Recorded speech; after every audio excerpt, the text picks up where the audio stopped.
Fans, thanks for coming out this afternoon. Let's send this afternoon's round off with a great round of applause. Good luck to everyone. Your lanes are now ready for your competition.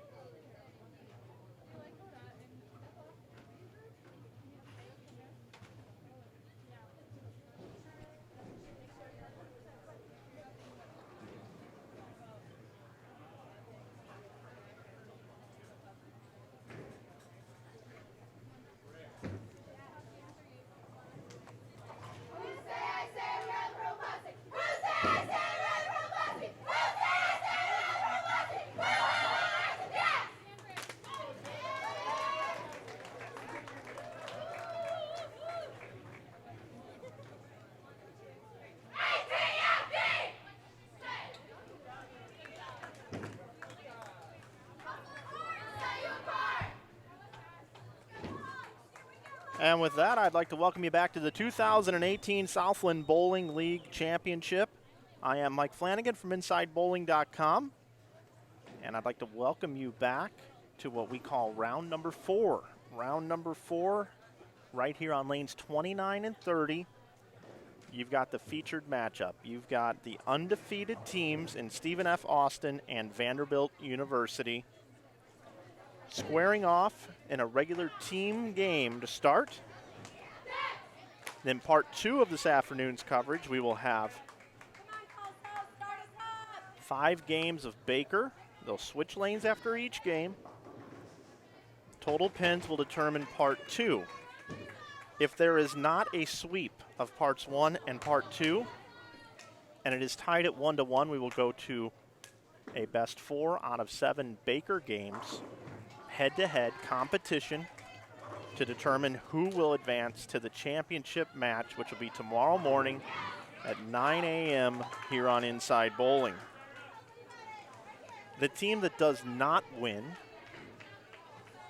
will then have to bowl again today at 5:30 p.m. We'll have that for you here on Inside Bowling. They will take on the winners of Monmouth versus Arkansas State, and I do have my wireless camera on that pair as well. We will check in on them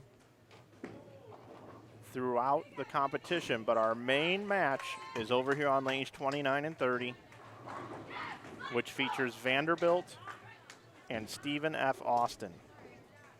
Both teams undefeated. Glad you're with us today. I'd like to welcome everybody into our chat. Welcome everyone into Inside Bowling. Make sure you hit the like button down below. Make sure you subscribe to our channel. It's free to do so, and we certainly do appreciate you doing that for us while we provide this free coverage of bowling for you. We just rolled 11,000 subscribers. We are here at the Southland Bowling League. This is the 4th year for the Southland Bowling League. You may remember Houston, New Orleans, Jonesboro, Arkansas, and now we're here in Dallas, Texas at USA Bowl. I want to give a shout out to Josh Modello, the owner. He and his family are the proprietors here. Doing a remodel, place looks great. Our tournament official on hand, Rick Barbera, he's our head official. We also have our athletic trainer here, Amy Van Horn. Media Services Director of Media Relations, Travis Day, and of course the Executive Director, Thomas Samuel from the Southland Bowling League, is here in attendance, making sure everything's running smooth and easy.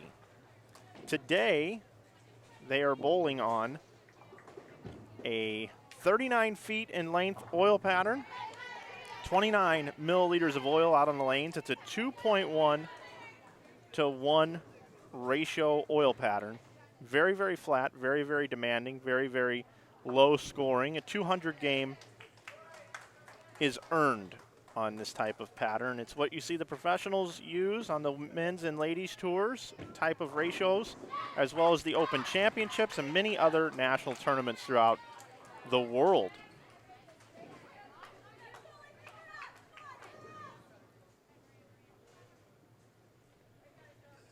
Let's talk a little bit about these two teams that you see before us. We'll start with the number 4 seed Stephen F. Austin Lady Jacks, coached by Amber Limke and volunteer assistant Steve Limke.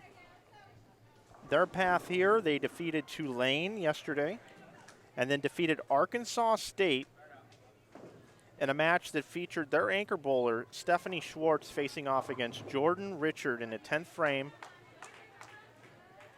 Stephanie Schwartz got up and delivered a double in the 10th frame to take the team game. Then they won Baker. They beat Arkansas State. Arkansas State bowling for their life yet again against Monmouth University. We'll get to them in a little bit.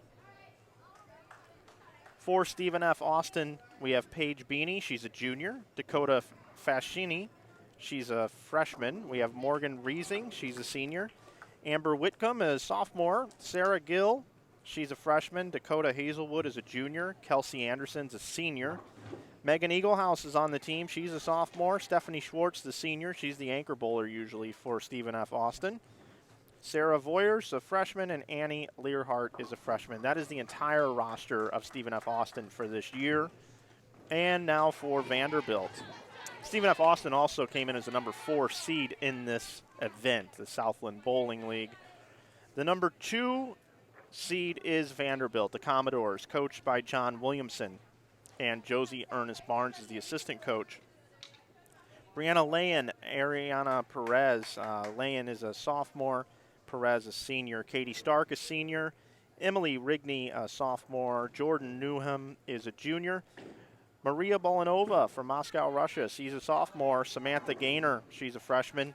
Lauren Petechin is a freshman. Kelsey Abrahamson is a freshman. Adele Weiner is a sophomore, and Kristen Qua a junior. So that is the entire squad for Vanderbilt. I know not all ladies traveled to this event, but I want to get in a mention of the entire roster because they are the entire team of Vanderbilt, the Commodores, the number 2 seeds coming in. And they've really matched up well in this bowling center. They actually bowled on this lanes 29-30 against Louisiana Tech in the first round. And they bowled 11-30 in Baker with a 150 start for 5 games. So it'll be interesting to see if this pair is a trend and their friend today, as they have bowled on this pair early yesterday. They got to sleep in today. Both teams got to sleep in. We had competition this morning where we saw Monmouth University take on Sam Houston State. And Monmouth defeated Sam Houston State, sending the number 3 seed Bearcats home. And Arkansas State defeated Louisiana Tech this morning, and that's why they are facing off together. The winner of that match will go on to take on the loser of this match at 5:30 today, and then we'll be back tomorrow morning for the championship at 9 a.m. Central Time. I want to say hello to Eric in the chat. Hello, sir. Welcome in. It's nice to have you here. Would like to thank everybody for hitting that like button down below. If you could do that for us, we certainly would appreciate it as we bring you more of this NCAA Women's Collegiate Bowling here at the Southland Bowling League. We're in Dallas, Texas. And just so you know, as we see Kristen Qua deliver a strike, for the first year, the Southland Bowling League, the winner of this tournament, will get an automatic bid into the NCAA championships to be held in St. Louis next month.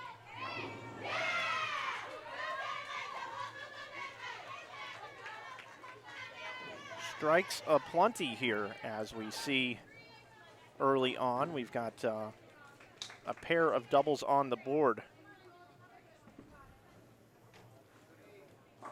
for Vanderbilt and one double thus far for Stephen F. Austin.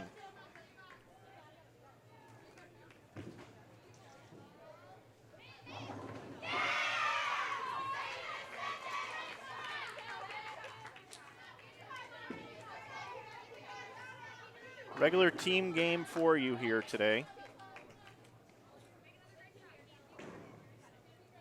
And then, as I said, we'll have Baker and potentially more Baker even after that. Total pin Baker, and then best 4 out of 7 if need be, if they force a 1-to-1 matchup. We've got the 210 being attempted here by Vanderbilt. I would say the chances of picking this is about 20%. Well, 2-8-10. I did not see the sleeper from over here. I sit behind lanes 21 and 22. Lanes 29 and 30 is where this match is taking place.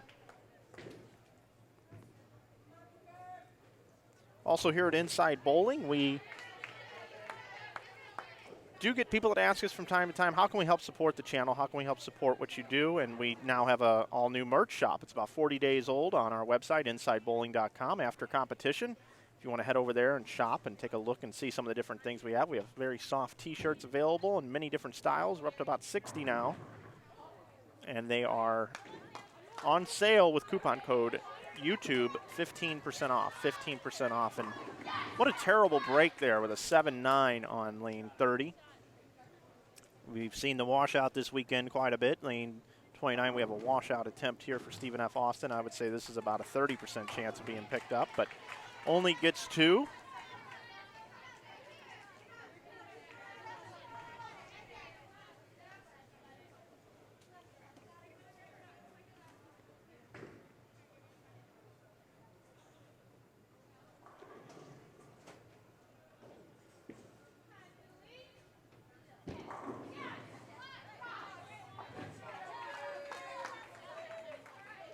If you want to go back and watch any of the competition from earlier that we had earlier today or yesterday, they are archived on our Inside Bowling YouTube channel right here, and you can watch those at your convenience this evening if you like.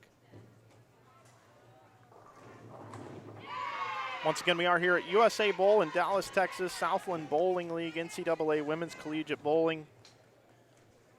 I'm Mike Flanagan, and I'll be bringing you the coverage here for the rest of the afternoon, and then we'll be back again at 5:30 to see who will face the winner of the match that we are watching right now. Stephen F. Austin, Vanderbilt.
Looks like they got the names in there for me now over there on lanes 29 and 30.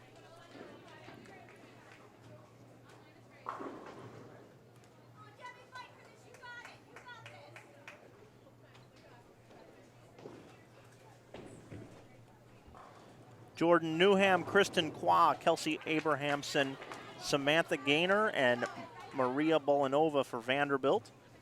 For Stephen F. Austin, your lineup is Kelsey Anderson, Dakota Fatchney, Dakota Hazelwood, Paige Beanie, and Stephanie Schwartz.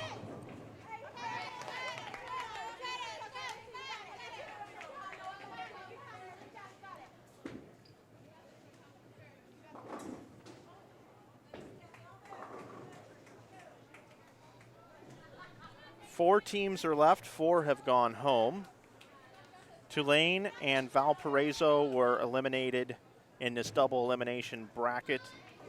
They went 0-2, and their seasons are over. Coach Sean Washington and assistant coach Savannah Carr from Valparaiso can now get to work on recruiting and getting ready for next year. Same can be said for the Tulane Green Wave, Haley Veach and Jessica Swick. The assistant coach, they can also get working on recruiting, as well as Matt Nantes from Louisiana Tech, the Lady Textures. They also have been eliminated. And Coach Brad Hagan is a bubble team on the selection show that'll be coming up here in the not too distant future. Sam Houston State, a bubble team that may or may not get into the national championship. So those 4 teams eliminated. Arkansas State taking on Monmouth. Monmouth, the number 8 seed, taking on Arkansas State, the number 1 seed. And 2 and 4 seeds right in front of you here with Stephen F. Austin and Vanderbilt. We have a large cheering section for all the teams here. Very, very adamant cheerers of family members and friends watching.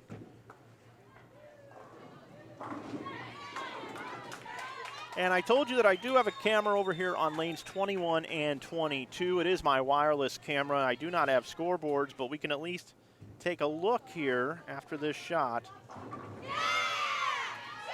at lanes 21 and 22. Haley Richard and Jordan Richard. Also J.D. Scott Jones, Taylor Davis, Julia Hunan for Arkansas State. For Monmouth, it is Demi May, the leadoff bowler. Allison Carolla is bowling second. Camelia Kaufman is bowling third. Julia Bianco is bowling fourth. And Jackie Evans is your anchor bowler for Monmouth. And we will be able to check in and let you know what's happening over here on this pair. As of right now, it is a 3-pin match, pretty even over here on lanes 21 and 22 here at USA Bowl in Dallas, Texas. Southland Bowling League, year number 4. Let's check back in on our featured matchup. The winner's bracket right now, Vanderbilt and Stephen F. Austin.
Kristen Kwa starts out double 9 spare and right around the pocket like she always is. They've got her hidden there in the number 2 position. She's a secret weapon. That's what I like to call her. She's a junior. She's from Singapore.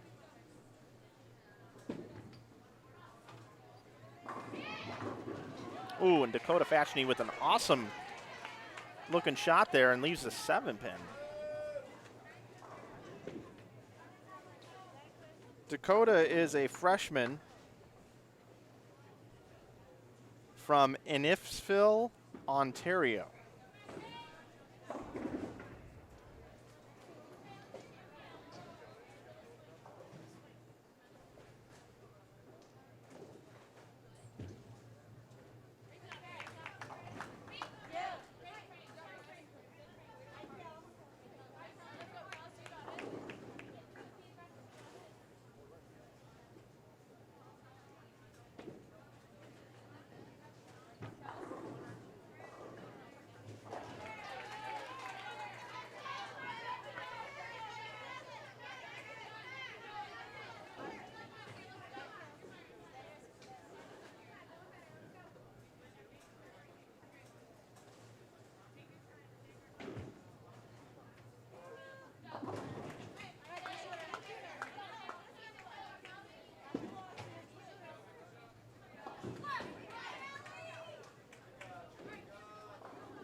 Pretty even match through almost 4 frames. Scoreboard shows -30, but that's before this ball is to be delivered here by Samantha.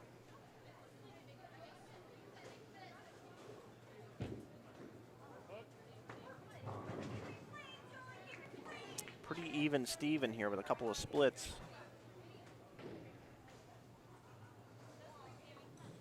I'm going to make a bold prediction and say both splits get picked up.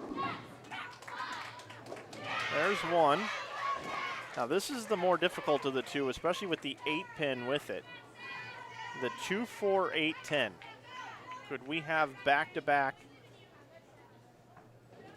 medium hard splits to be converted? I'd say the medium on the last split. This one would be more on the hard degree of difficulty. Let's see. Nope, just count.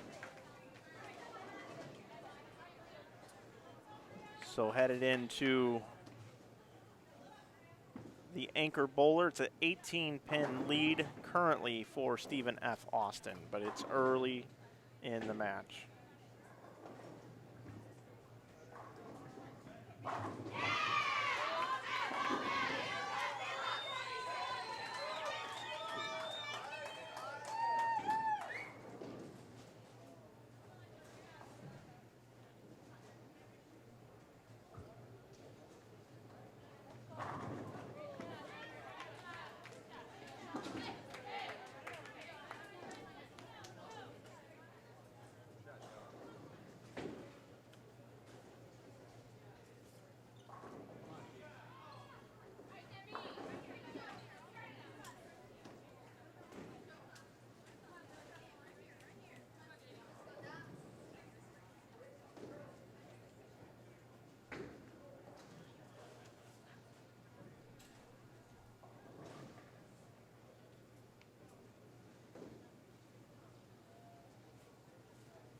Hello to Henry Craig, who also has joined us in the chat. How are you today, sir?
Good shot for Kelsey Abrahamson after having a couple of opens there in the second and the third frame.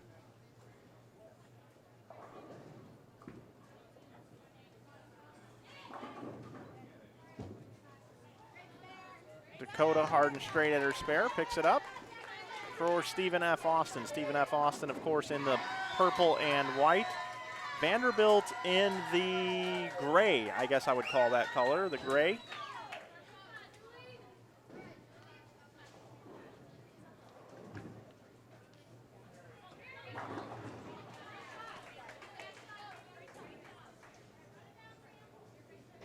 It's about a 13-pin match right now.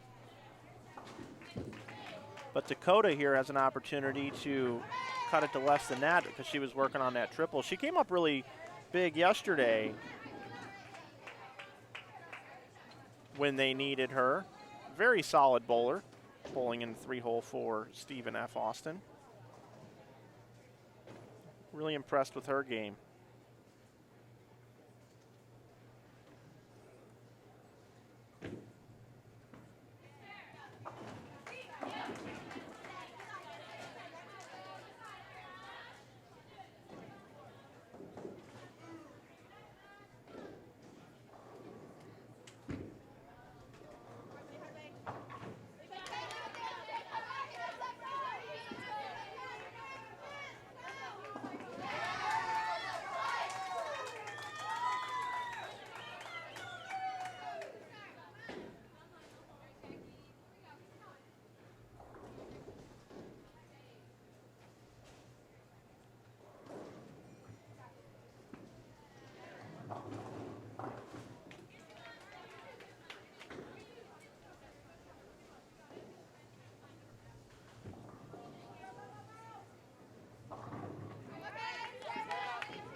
So if you've been following the tournament the last couple of days with me, you will know that Arkansas State bowled Monmouth in the first round, and Monmouth actually defeated Arkansas State in the team game. And that is the other match that we do have going on right now. And you hear the cheering over here. Right now in this match between Monmouth and Arkansas State, right now Monmouth has about a 30-pin lead. We'll watch a couple of shots here before we go back over to lanes 29 and 30, our featured matchup. J.D. Scott Jones, she has 60 in the fifth, which is very uncharacteristic for that young lady. She is an outstanding bowler.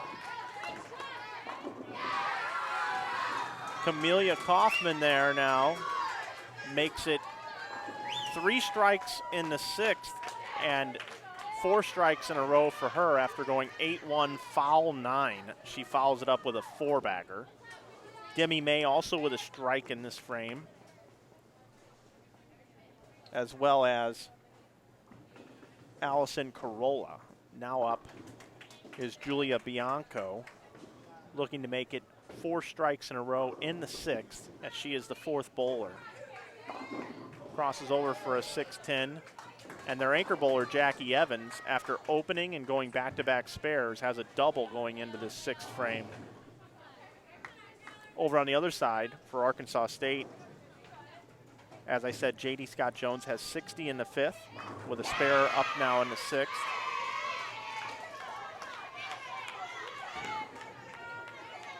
Taylor Davis has 66 in the 4th with a strike up in the 5th. She's up right now. She wraps at 10. Julia Huron, she has strike, spare, open, strike. Haley Richard, double, open, strike, spare. And Jordan Richard, spare, strike, spare. Big 4, open. So right now, it's now about a 40-pin match over here on 21 and 22. Arkansas State has not been able to win the team game. They turn it on in Baker so far in this competition. Take you back over to lanes 29 and 30, where we still have Stephen F. Austin and Vanderbilt battling it out here in the winner's bracket. Remember, the winner of this match will go on to bowl for the title and that automatic berth into the NCAA Women's National Tournament. Who will be crowned NCAA Women's Collegiate Team champions? We will not know until next month. But we can punch tickets here, or at least one ticket.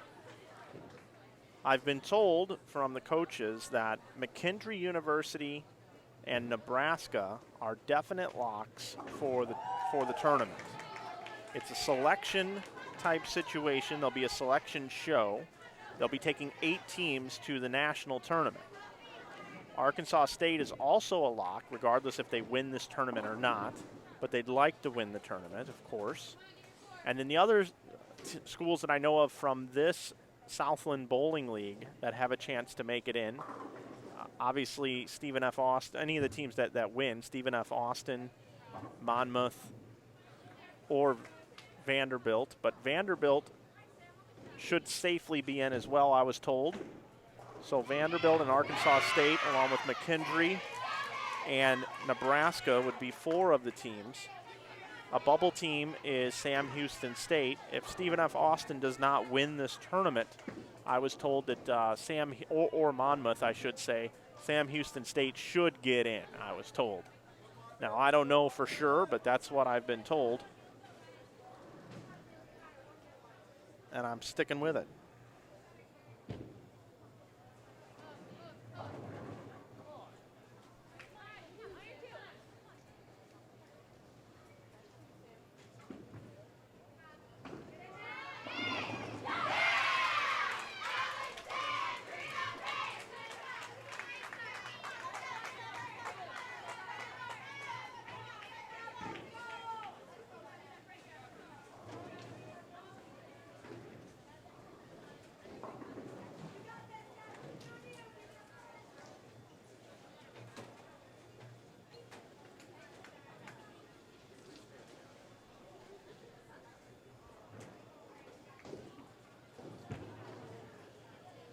Jackie Evans over here for Monmouth. She tripled, so 4 strikes in the 6th frame for Monmouth, and Arkansas State struggling right now in this team game yet again. I'll keep you updated on that match.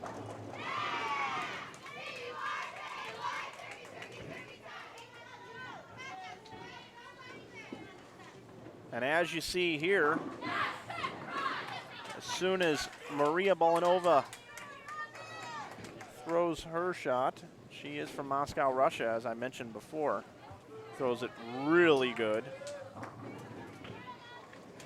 I'll get you an update on the actual scores and where we're at here in this match. It looks like Stephen F. Austin is going to have about a 40-pin lead after 6 frames here on this lanes 29 and 30 here at USA Bowl here in Dallas, Texas. Glad you're watching women's bowling here with us on Inside Bowling. Want to say hello to Alexander and to Tisha. Alexander asks, what are the odds for a team not winning the championship to advance to the NCAA championships? And it's based off of their ranking. It's based off of their ranking, and there will be a selection show, just like you see with the NCAA Men's College Basketball Tournament, the most popular selection show there is out there. So that is the way it will go down. So I believe if you go out to the interwebs and you type into Google NCAA Women's Bowling Rankings, and you go to the ncaa.com/rankings/bowling/NC, the RPI rank right now is Nebraska at .665, McKendree at .649, Arkansas State at .622, Vanderbilt at +614. Then you've got Delaware State at .59, Sam Houston State also at .599, Stephen F. Austin at .596, then Fayetteville at .591, Ooms at .590, Central Missouri at .575. Ooms, of course, the University of Maryland Eastern Shore, then followed by Tulane, etc. So in the RPI in this event, currently right now Arkansas State is third in the RPI. Vanderbilt is fourth in the RPI. Sam Houston State is sixth in the RPI. Stephen F. Austin is seventh in the RPI. Then Tulane is 11th in the RPI.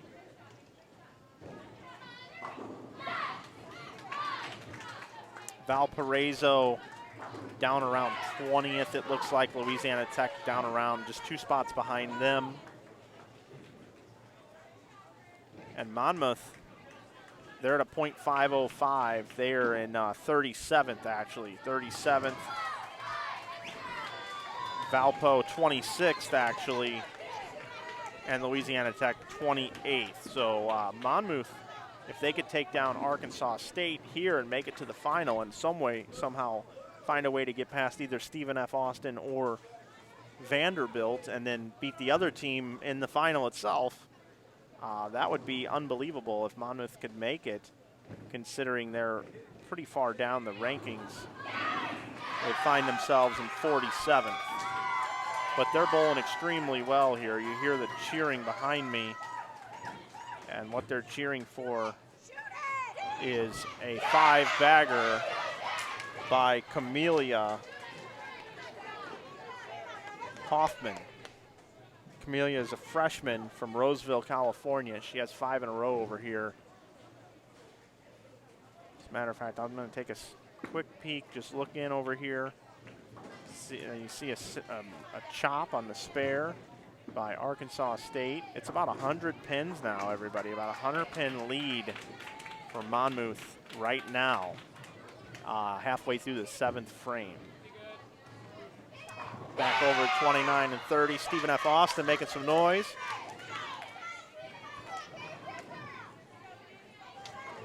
In this match, 35 pins separate the two. Dakota Hazelwood with the big double. Paige Beanie looking to get herself a double. Stephanie Schwartz looking for the 4-bagger down the line here for the 3rd, 4th, and 5th bowlers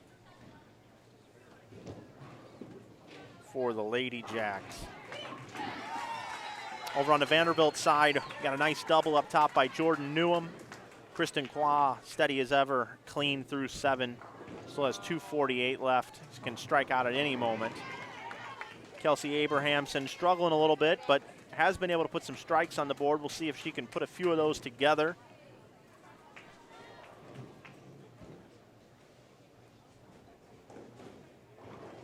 Samantha Gaynor struggling also a bit. And Maria Bolanova bowling a very uncharacteristic game of hers. She's one of the best bowlers in women's collegiate bowling from Moscow, Russia, just a sophomore at Vanderbilt. I don't expect her to be bowling bad for much longer. You see the messenger there on the 10-pin. I have that for you. Let's look at it one more time. Watch the messenger come across. There it comes and takes it out. Slow racks here at USA Bowl. A little slow rack. Nothing like it. There's a look at the scoreboard. Get a good look there at the scores. You see what I'm looking at. You see the 34 pins up there. See the totals, scratch totals. And now we'll take you back into competition. We got a huddle up here by Vanderbilt as they know where they stand right now. Strike up here for Stephanie Schwartz, and they'll find themselves down 62 pins as this will add 30.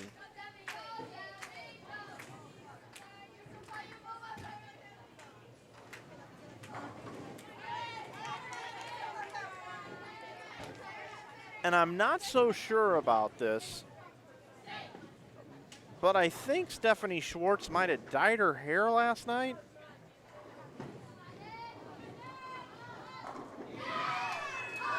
Because I think she had brown hair yesterday.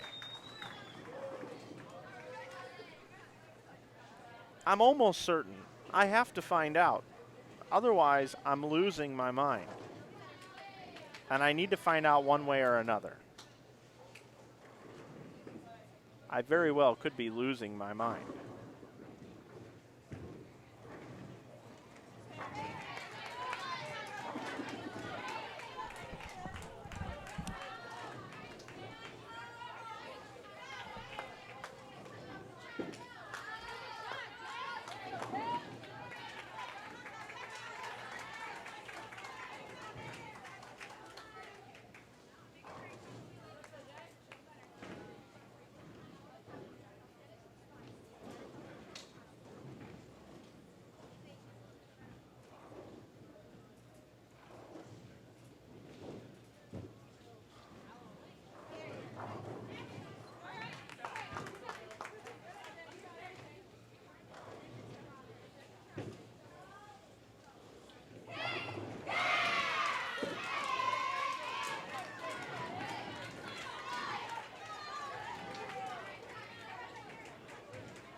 So I was told on the Stephanie Schwartz hair color thing that she didn't dye her hair. Now, I didn't ask her specifically, but I was down talking with some coaches. Kristen Qua comes up with a double. I told you she might strike out for 240.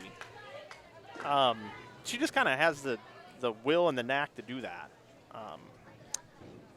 But with the Stephanie Schwartz situation, evidently she wears her hair back a lot, and when she wears it down, you see some blonde highlights come out. So. And then a parent said, yeah, it's definitely blonder today than normal. So sorry about that. I had to know. It just threw me.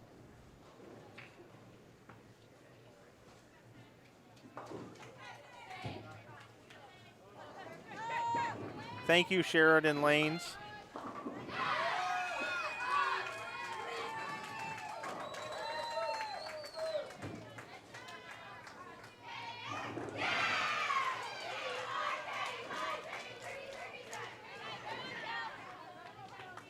Stephen F. Austin group, looking at the seedings here, they're the fourth-ranked team here at the Southland Bowling League, and they've just really impressed me. They don't look like a number 4 seed, but keep in mind 3 seeds that are above them are all really good. This is a strong league. This is a really, really strong league. Dakota Hazelwood has a triple up there now. I told you I liked her down the stretch yesterday.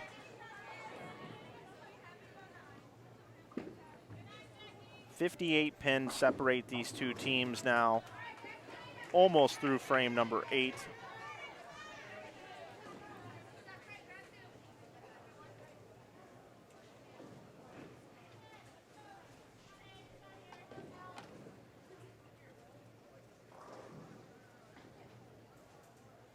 Over here on lanes 21 and 22, just to give you an update of what's going on. Arkansas State, your #1 seed, 3rd in the RPI, bowling against Monmouth, the #8 seed here. They are down 128 pins. Monmouth has the lead. See anchor bowler Jackie Evans. You see Haley Richard.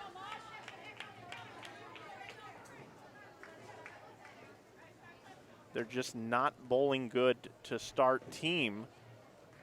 And they haven't any of their outings yet thus far. Justin Kostick told me this earlier today. They just do not bowl good in this team. But when Baker happens, they really turn it on. And they continue to struggle. Back over to 29 and 30. Oh, how did that pin not hit it? It just sat there and just spun right in front of the 7 pin.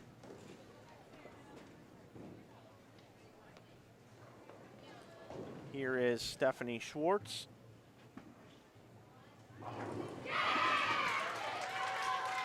That ball recovered nicely. Good shot by her. She can bowl 240.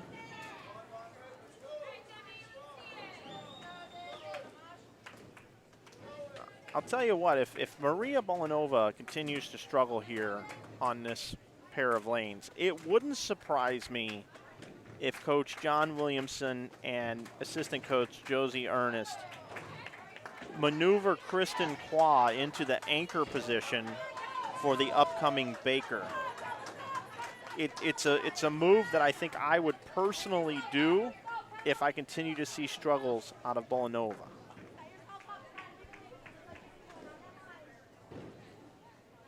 Because Stephanie Schwartz is a difference maker, and her bowling 5th for Stephen F. Austin,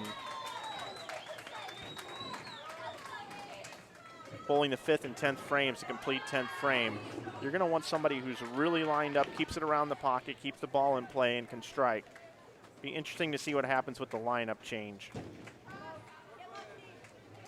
if there will be one. Currently right now, 52 pin match, 52 pin lead for Stephen F. Austin.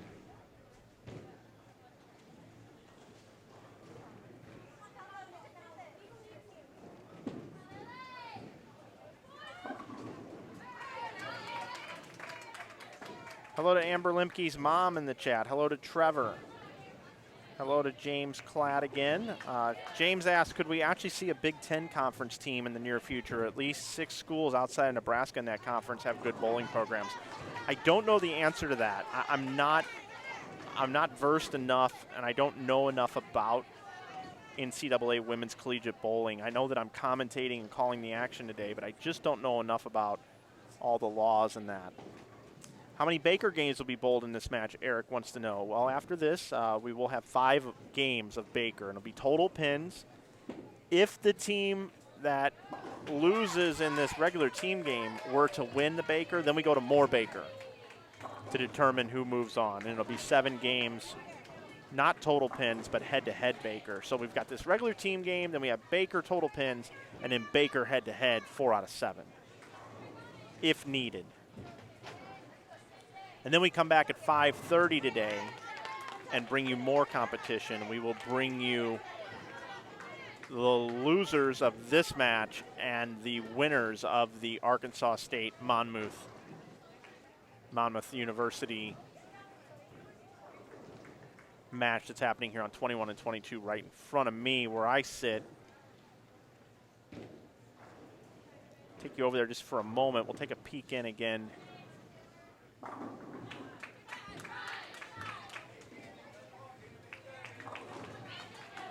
And both coaches have been sitting down. Actually, all 3 coaches have been sitting down for Arkansas State. Now they're all standing.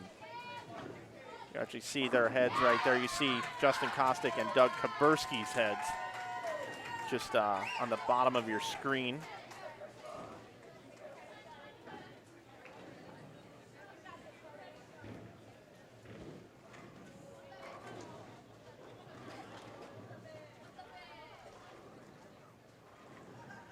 Looks like they're going to bring in maybe a player, throw some shots here. So back over to our featured matchup here on 29 and 30.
Come on, Peter!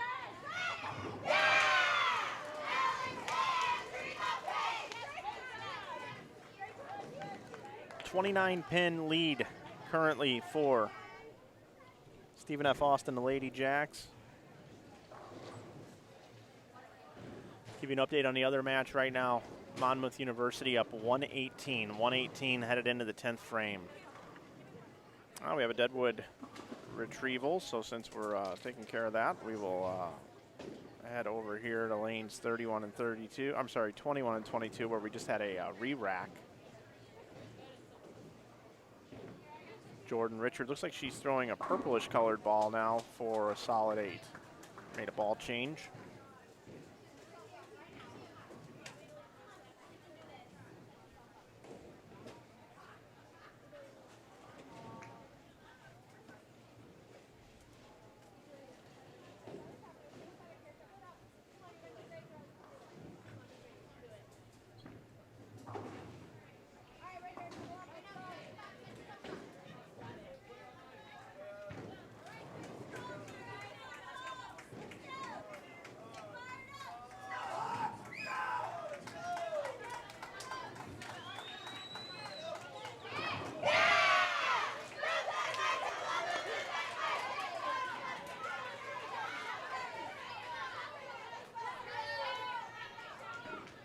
Setting it up for the 10th frame is Stephanie Schwartz now. It's always nice to look down at the bottom and know that you have that anchor bowler with a double.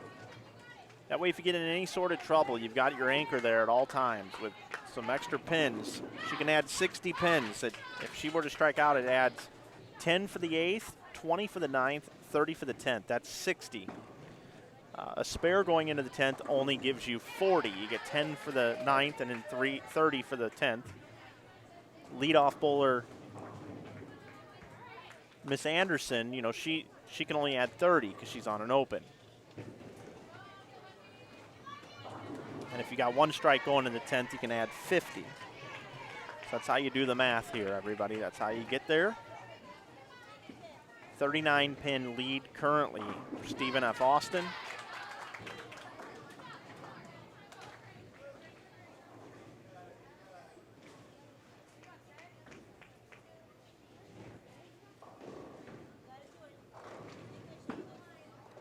Hello to Matt.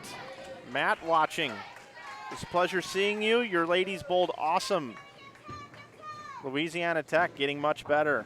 You guys hung right in there with Arkansas State, and Baker just bowled 200, 200, and wasn't enough. Thanks for answering the question, Matt. We had a question about what is today's pattern. It is 39 feet in length, 29 mils, 2.21 to 1 ratio. Very, very flat.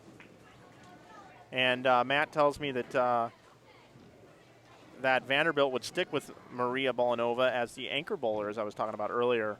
That, you know, perhaps maybe a Kristen Qua would go into the anchor position, but that's just my own personal take. I've watched this young lady compete, and she fills frames, and I really think a lot of her game.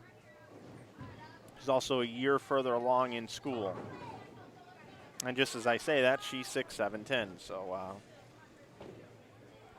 that's the Flanagan jinx up here in the booth. That's what happens.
Strike here will give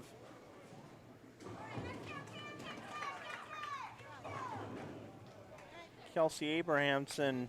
She finishes with actually 159. They're down 22 through 3 bowlers, with Stephen F. Austin still with a fill here for Dakota.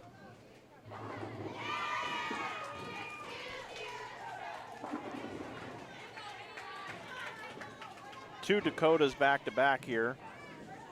Fashni and Hazelwood, with Dakota spelled differently by each, by the way.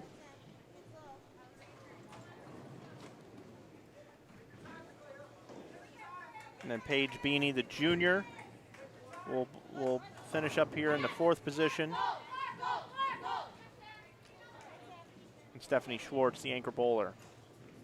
So it looks like to me that Stephen F. Austin is going to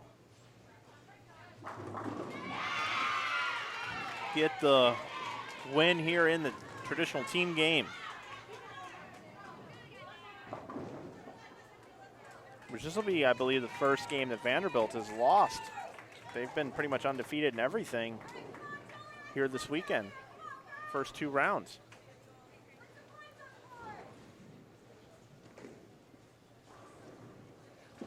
And to update you in the Arkansas State Monmouth match, we've got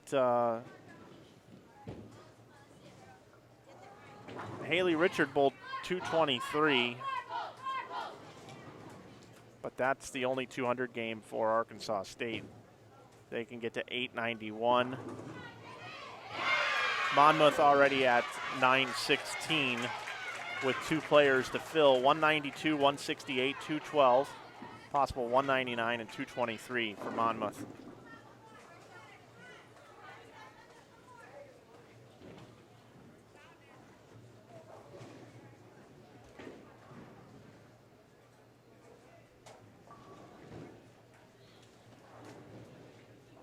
Double in a 10th for Samantha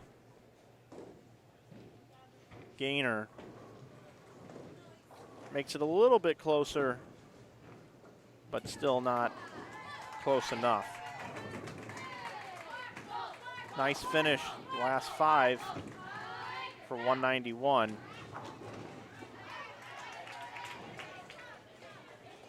About 230 for Dakota Hazelwood. 230. It's a strong game.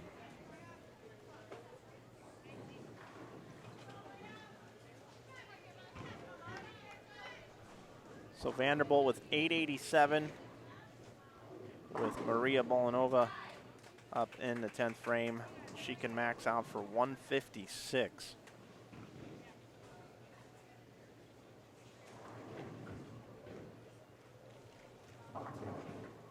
She's just really, really struggled in this game.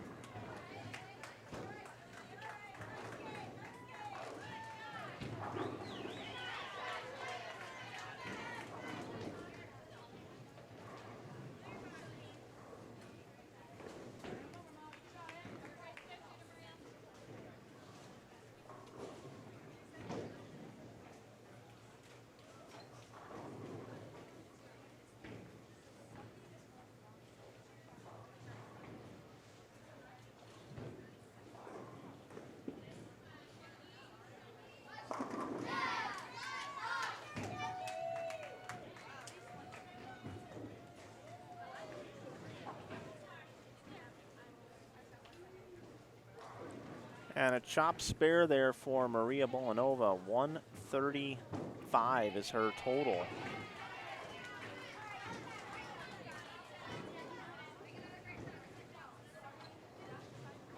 So Vanderbilt finishes with 896.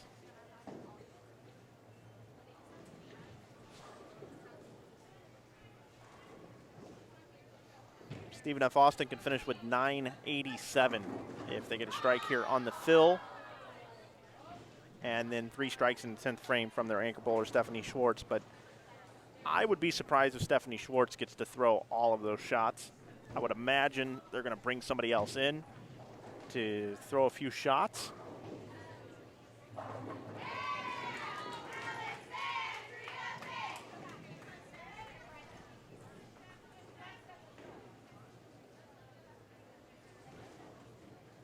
Or maybe Stephanie will have the opportunity to make a ball change. Fish around a little bit. We will see.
Yeehaw, we've got 4 strikes, I hear.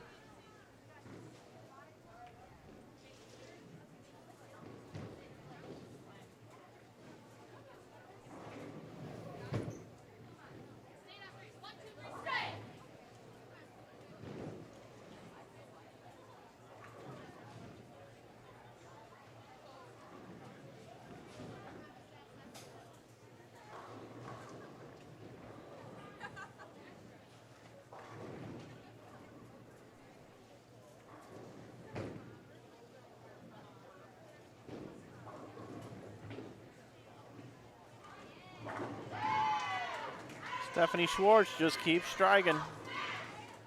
How about 240 for Stephanie?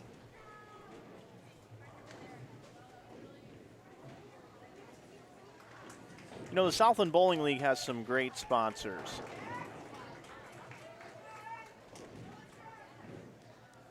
Today's Southland Bowling League Championship is brought to you by Midsouth Bank. It's time to love your bank. Also by Dick's Sporting Goods. Every season starts at Dick's. Also by Universal Coin and Bullion, America's Gold expert. And also by Ready Nutrition. Clean nutrition that works just as hard as you do. As we get ready to go into Baker round here, we want to thank you for being with us. We will get our scoreboard set up for the Baker competition.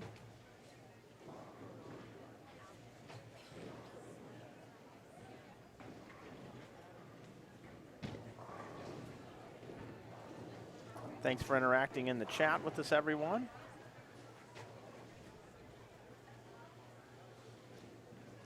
Don't forget, we have coverage for you now. Coverage for you again at 5:30, and then tomorrow morning at 9 a.m. here from USA Bowl here in Dallas. Looks like I've got my scoreboard set up for Baker competition. They should get the team backgrounds loaded up there, and teams can take up to 10 minutes for this break time right now.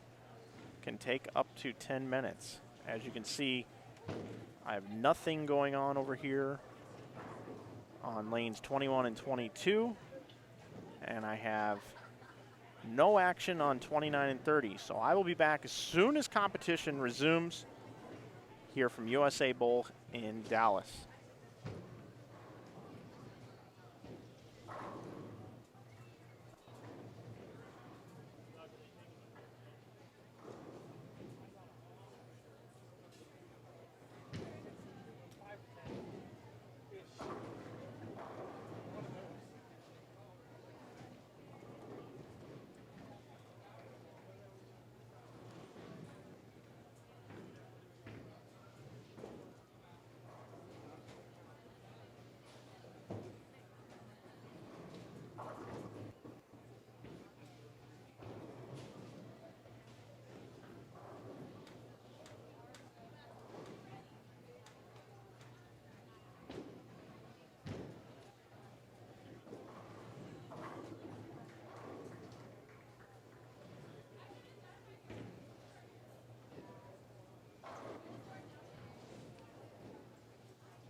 competition should resume here momentarily, I was told.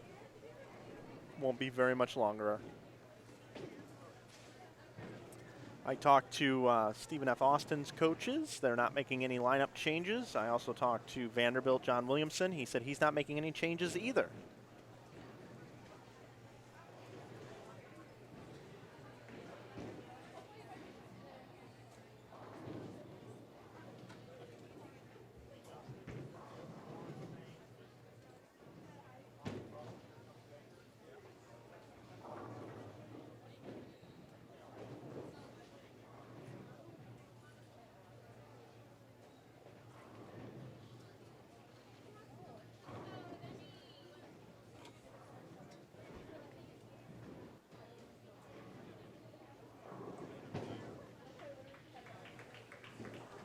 How's everybody doing in the chat? I'm going to check up on the chat, see how everybody's doing.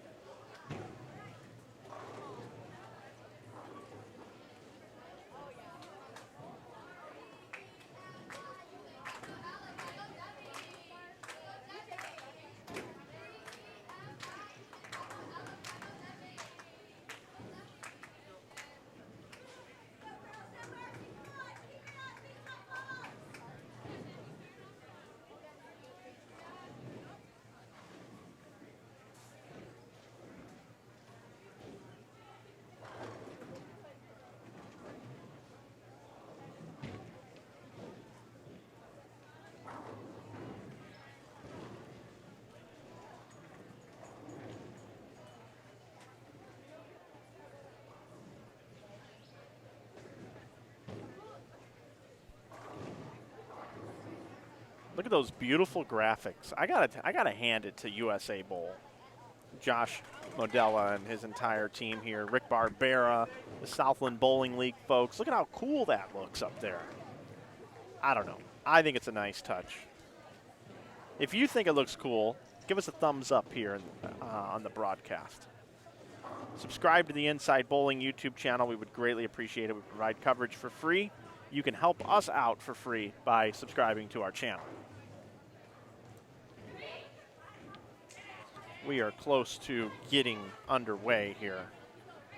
And I think we're in for a really exciting afternoon. That's for somebody who's watching who just sent me a note.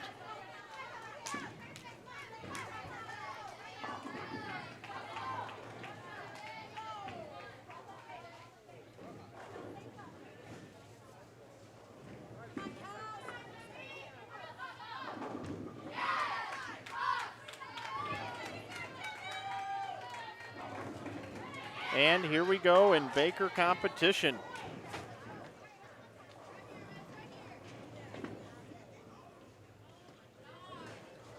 I do want to thank everybody who has subscribed to the channel today. I just saw our number go up quite a bit here the last couple of days. Greatly appreciate it.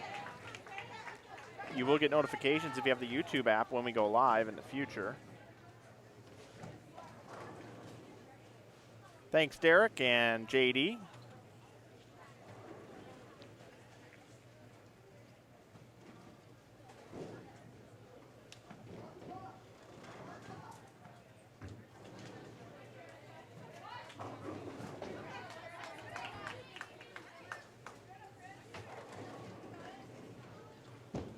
So what we have now is we have an advantage as if it was a tennis match. It would be 15-love right now for Stephen F. Austin, also 15-love for Monmouth University over Arkansas State.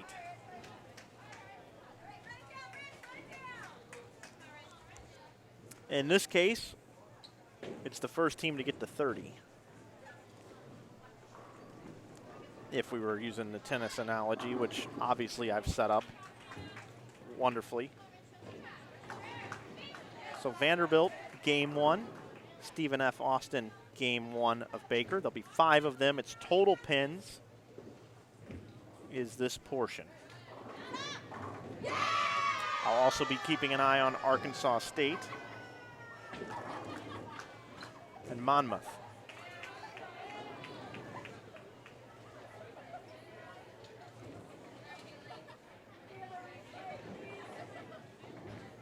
Five games, total pins.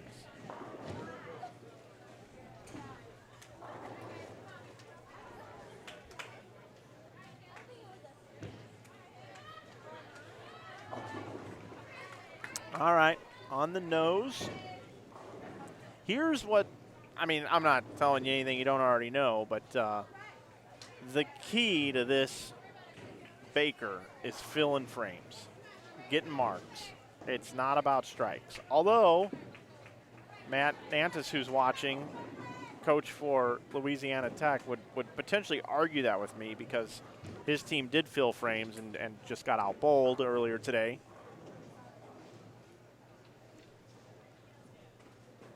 They bowled really good. This is a great league. This Southland Bowling League is outstanding.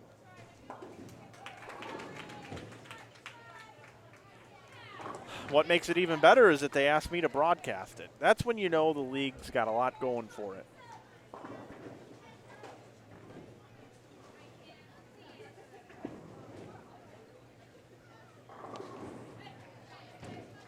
I am the world's greatest bowling commentator, said nobody ever.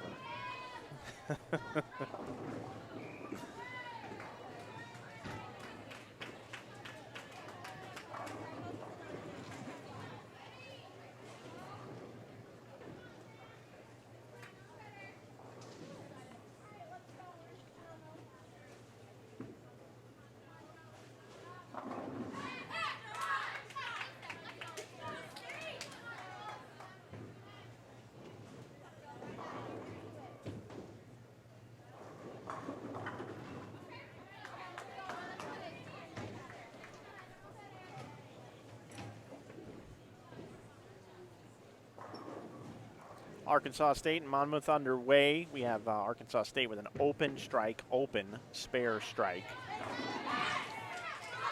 and a double. Monmouth has strike, open, and a makeable spare now.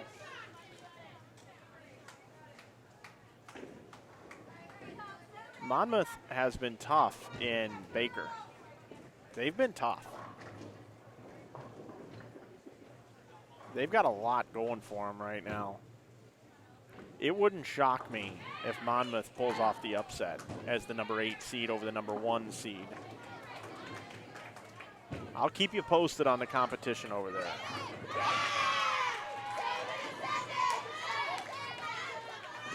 There was a potential lineup change down there for Stephen F. Austin, by the way. The potential change would have been the 3rd and the 4th bowlers,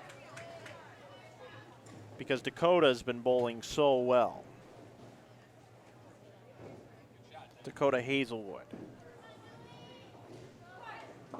But they leave her in the 3rd position.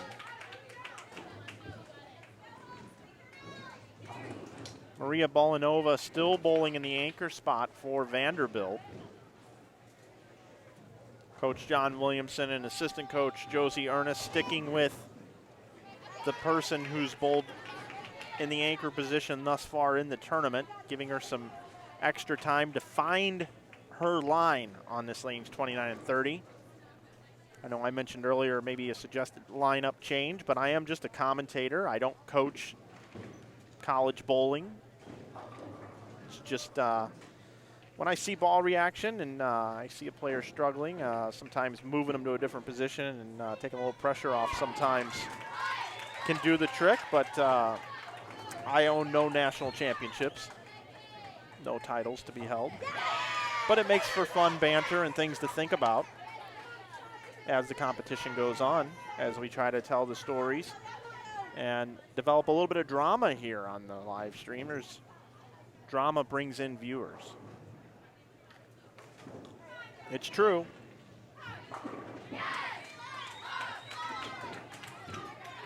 Bolinova continues to struggle, chops the 2 off of the 2-8. So 82 in the 5th for Vanderbilt. And a bit of a slow start for Stephen F. Austin, but here's where, after that split conversion, Stephanie Schwartz can go up and capitalize and add 10 to it.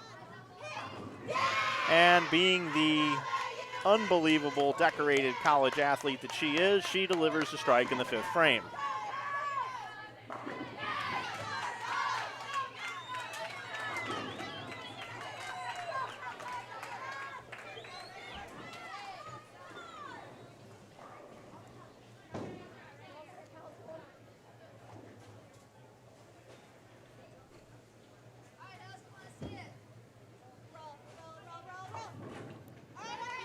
Sometimes you see certain games come across your live streams, and then you see those games compete for multi-years, and you see the simplicity of their game and their ability to show up when they need it. And you know that's a special bowler. And Stephanie Schwartz is one of those. Julia Bond is another. And then you've got young ladies that can do things that is almost a freak of nature. And as I move over to 21 and 22, that's one of those young ladies right here, and you have the joy of being able to watch her this weekend, and that's Jordan Richard. Those three, off the top of my head, McKendree has a full team that you could say that just about any of them. And I don't cover all the college tournaments, so I can't name everyone. But just from the Southland Bowling League that I cover and some of the other events, those young ladies are special. I would, if I were setting odds in Las Vegas, if any of them were going to go on to win PWBA titles, you wouldn't have great odds on saying yes, because you'd have to pay a lot, because they're favorited to win a title, I should say.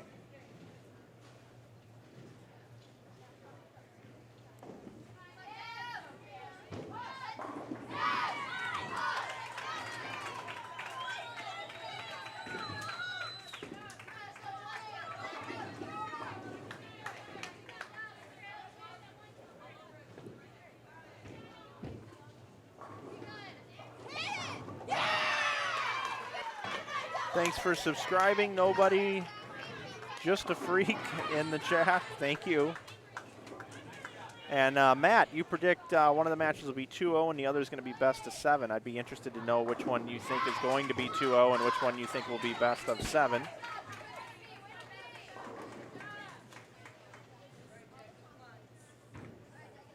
I'm going to create a little bit of drama and a developing situation for you here on lanes 21 and 22. We'll go there now. They're a little bit of ahead.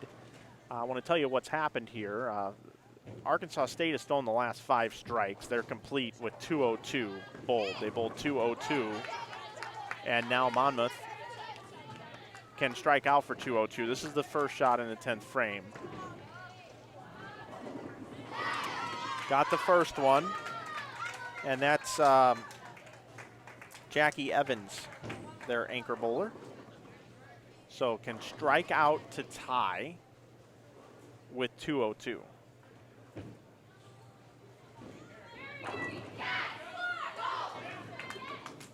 And I'm going to keep it here to see if that does indeed happen.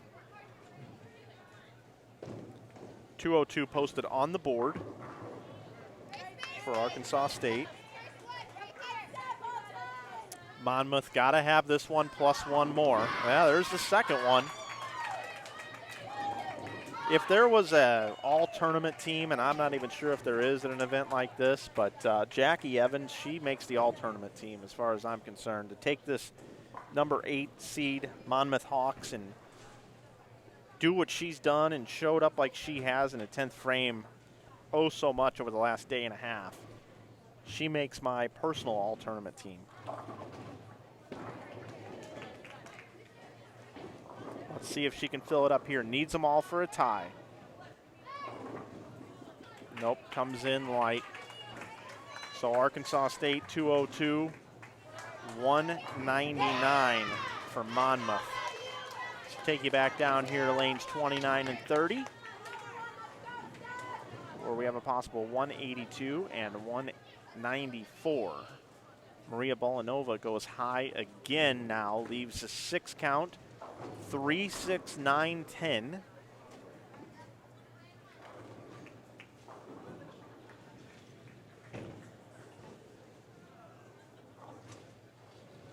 This is not easy on a flat pattern. It's not easy. Well, it's easier on a house pattern, but this is a very, very difficult spare. She covers it. I don't know why my camera didn't turn earlier when I press the button, so keep an eye on that. So Stephanie Schwartz needs 9 on 2 balls. She got 9 on 1. So that is enough for Stephen F. Austin to take a 1-0 lead.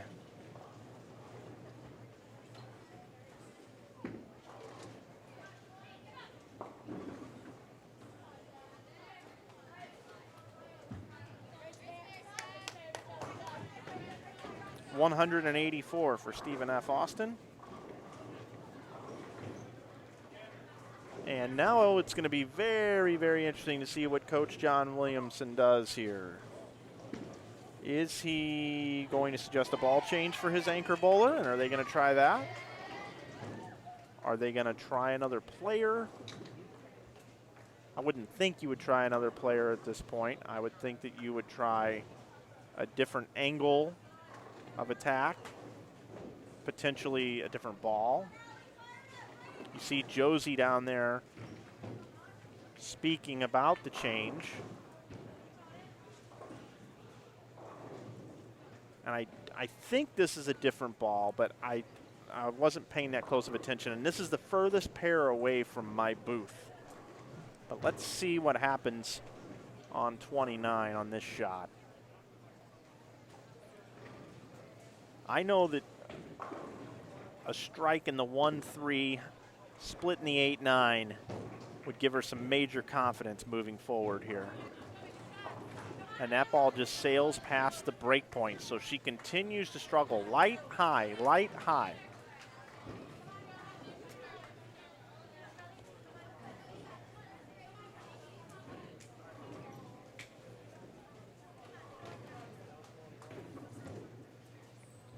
So the teams huddle up.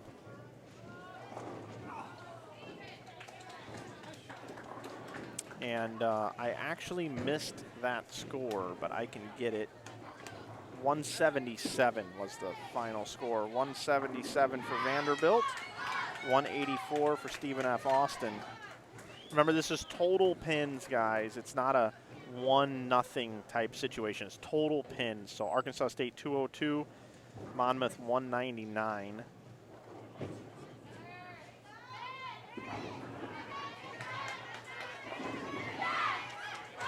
Arkansas State 3 pins ahead of Monmouth in this round. I think I called that out wrong earlier. 202 to 199. 177 to 184, Stephen F. Austin. Stephen F. Austin has a 7-pin advantage over Vanderbilt.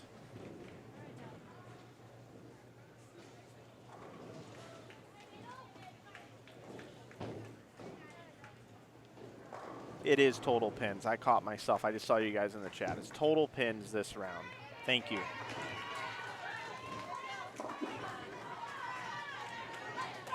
I have these scores that I'm writing down next to the best of scores, so I should have used the other sheet.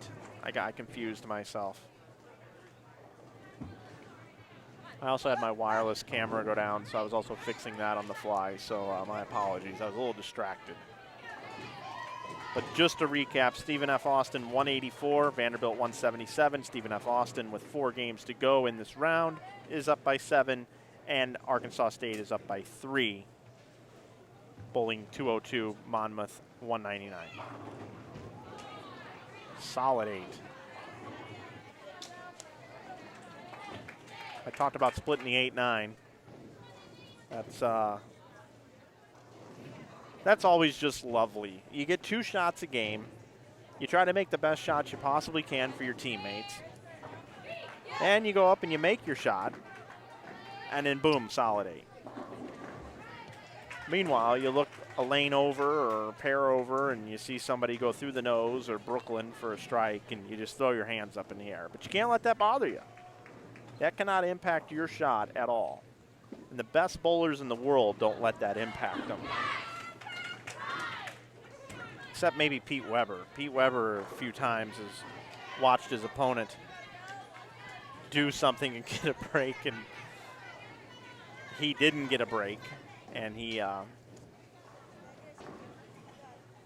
ever so gently spoke into the microphone and let the fans at home know and his opponent be able to overhear how he feels about cheap strikes over the days of bowling on television. I told you, drama brings viewers. And Dakota just keeps delivering strikes. Here you go, guys. I think she's going to get a job at UPS or FedEx because she just delivers.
That's not an easy spare to convert.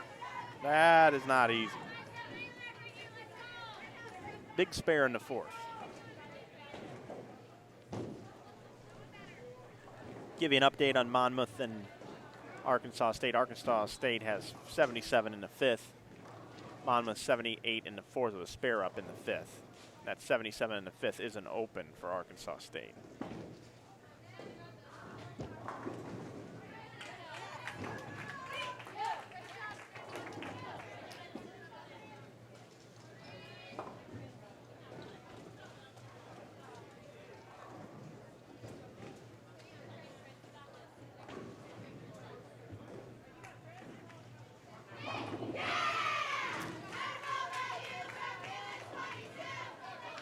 Notice for Vanderbilt, we do have a lineup change. Kristen Qua has moved into the anchor position for Vanderbilt. She is now bowling fifth.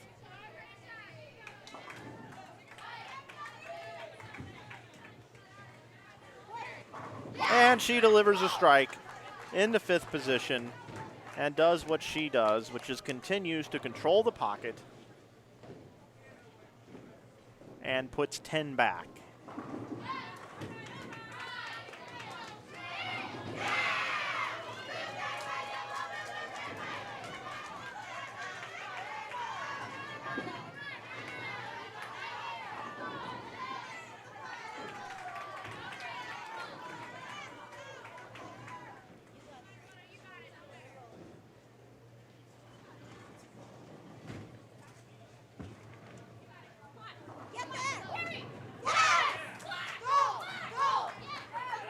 And now a double for Vanderbilt, building off of the fifth frame strike.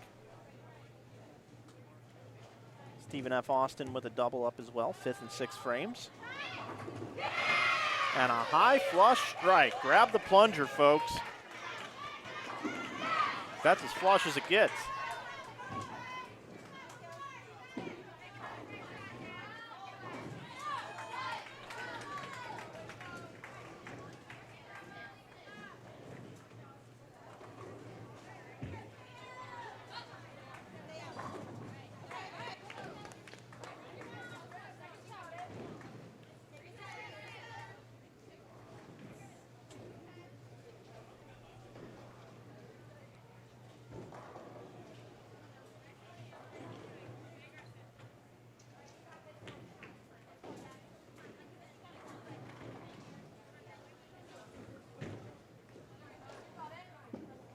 Take you over to this pair really quick. That's a big moment right there for Arkansas State. And the reason why I say that is they had 85 in the sixth, and now that's a triple in the seventh, eighth, and ninth. they can still bowl 205, and that's with 85, like I said, in the fifth. They can back half the game for 205.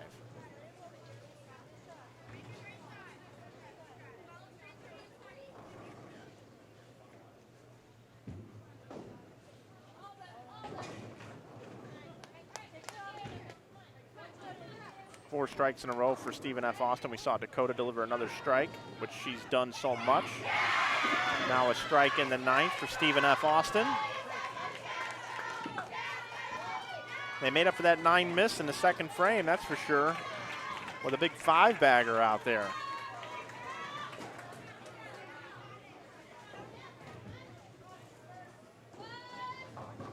Jordan Richard over on 21 and 22, left a 10-pin in a 10th frame. They can still get to 184.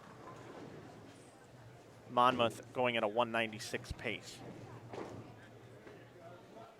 But a nice recovery by Arkansas State after having 85 in the 6th. They get strikes in the 7th, the 8th, the 9th, 10-pin in the 10th, and they'll have a fill here in just a moment. Stephanie Schwartz in the pocket again, leaves a 10-pin. So Stephen F. Austin can bowl 227 and extend their lead over Vanderbilt.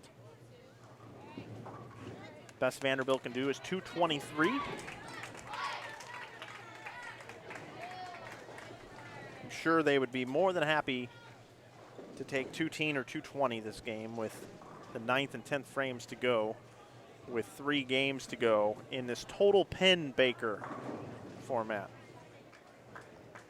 Jordan Richard left another 10-pin on her fill ball. It's 183 for Arkansas State. Get a quick shot in here. Jackie Evans goes through the face for a 4-6. They're going to tie with count 183. It'll be a tie. Arkansas State will still have a 3-pin lead in that match. Had an opportunity there to take the lead, but opened.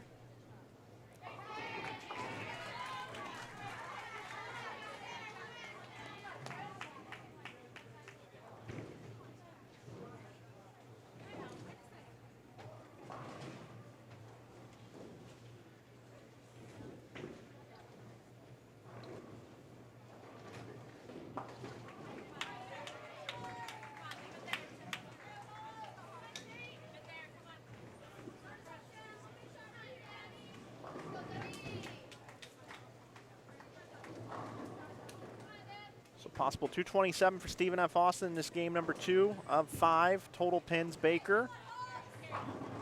Kristen Qua throws a strike in the 5th and the first one in the 10th frame, giving her team a bit of a spark, being moved into the 5th position. Stephanie Schwartz with 227. She didn't bowl 227. She bowled what'd she bowl? She bowled 30. A strike, 9 spare strike is what she bowled. But her team combined totaled for 227. Now here's Kristen Qua from Singapore, junior. Should be a senior next year.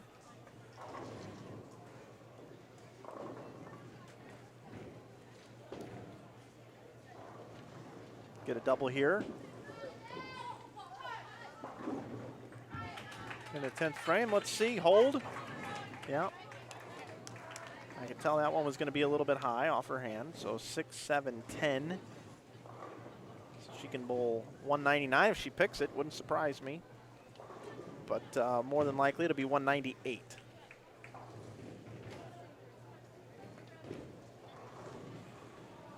Which if it is 198, it'll be 29 pin deficit this game, added to the 7 already. It'll be 36 pin deficit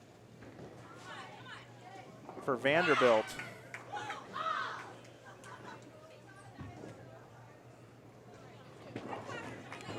Yep, and that's exactly what it is. 198.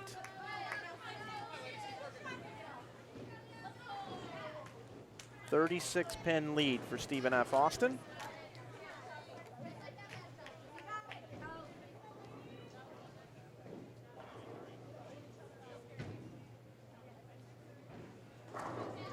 And it was 183 for both Arkansas State and Monmouth over on our losers bracket pair. So Arkansas State still has the lead by 3 pins over there. And they are bowling, so we'll peek in over there while we're waiting for 29 and 30 to get going in our winners bracket. Thanks for watching, everybody. Thanks for joining me on this broadcast. 2018 Southland Bowling League Championship, round number 4. Looks like we've got quite a few more people watching now.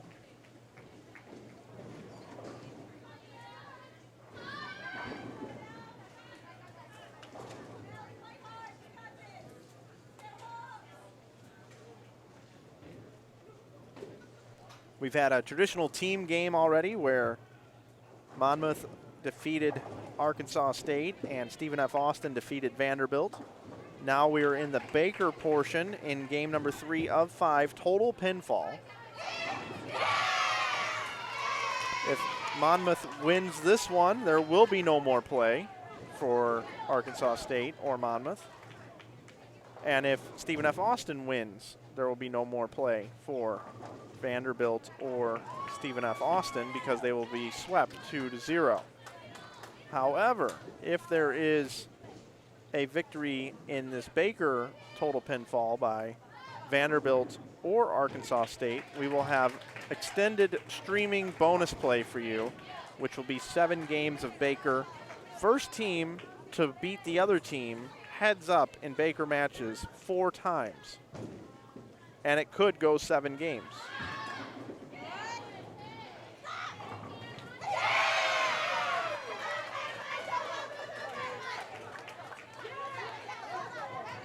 Stephen F. Austin coming out swinging in game number 3, throwing 2 big strikes up on the board.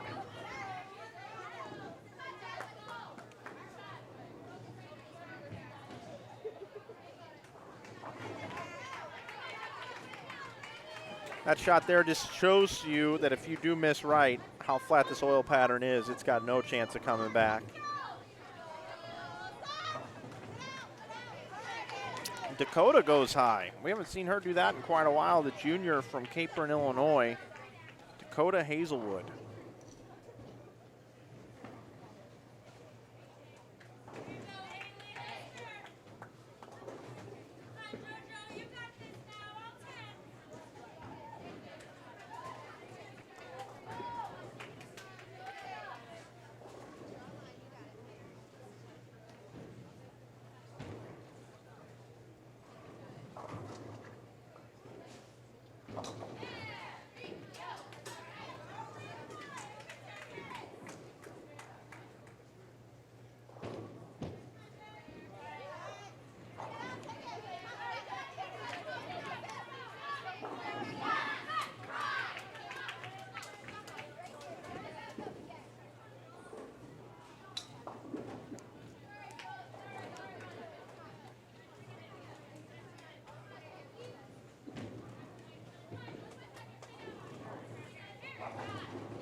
Jim Beam in the chat wants to know how many regular games did they play before the Baker games began? Just one. It's just a 1 game.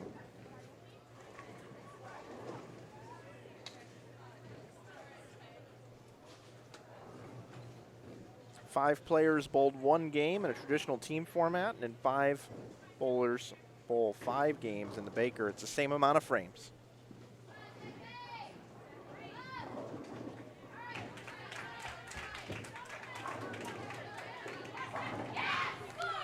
All right, Vanderbilt, spare, strike into 3rd, strike into 4th.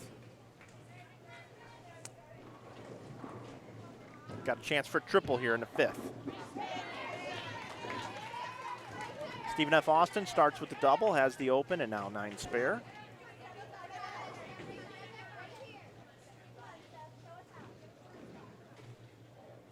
Arkansas State and Monmouth thus far. Right now, as I told you before, it is a 3-pin advantage for Arkansas State going into game number 3. And I can tell you right now, Arkansas State has 107 in the 5th with a strike up in the 6th and an 8 count in the 7th. So pretty much plan on 127 in the 6th. Monmouth struggling, 9 spare, open, 8 open, gutter 6, 9 spare. So it's about a 40-pin game, or 45-pin game over there. Advantage to Arkansas State.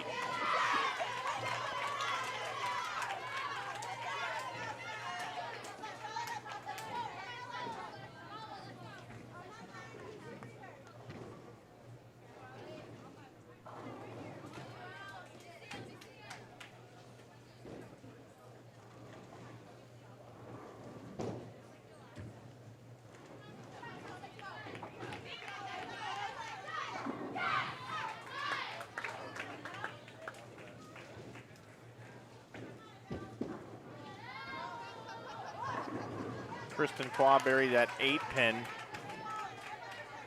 I didn't call it out, but I did see it. That's what I mean. She's just right around the pocket all the time.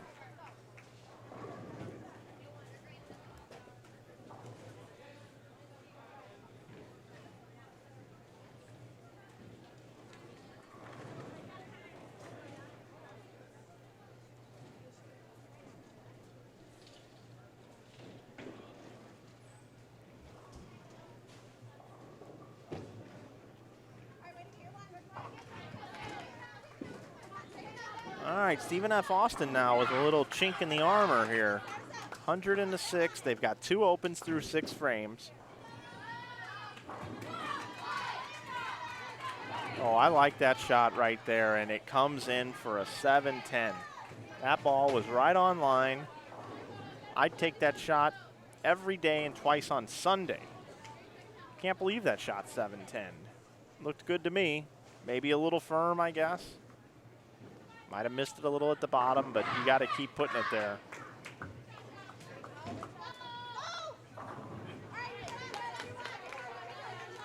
Well, let's see if maybe the 7-10 gets picked up.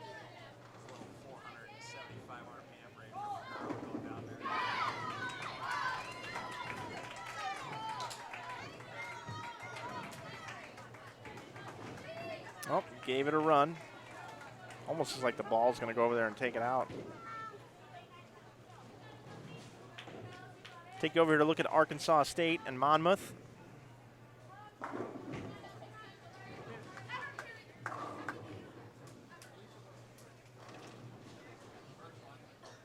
Jordan Richard, that was her second shot in the 10th. They can bowl 226 with this spare. Monmouth with strikes in the 8th and the 9th can get to 191 after a disastrous start. In the 5th frame, they had 61. Then they went strike in the 6th, 9 spare in the 7th, strikes in the 8th and the 9th, and now their anchor bowler yet again is going to have to come up here in the 10th frame and help bail their team out. Monmouth, number 8 seed coming in this bracket. Jackie Evans, the senior from Acton, Massachusetts. Leaves a 10-pin. So Arkansas State really turns it on in Baker. They really do. They bowled 202, 183, and now 226.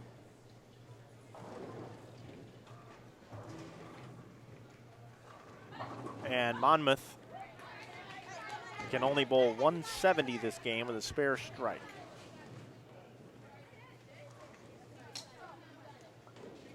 59 pins would be the advantage with 2 to go. Spare for Jackie. Take you back over to lanes 29 and 30 at this time. And Dakota Hazelwood just flagged a single pin, a 7-pin.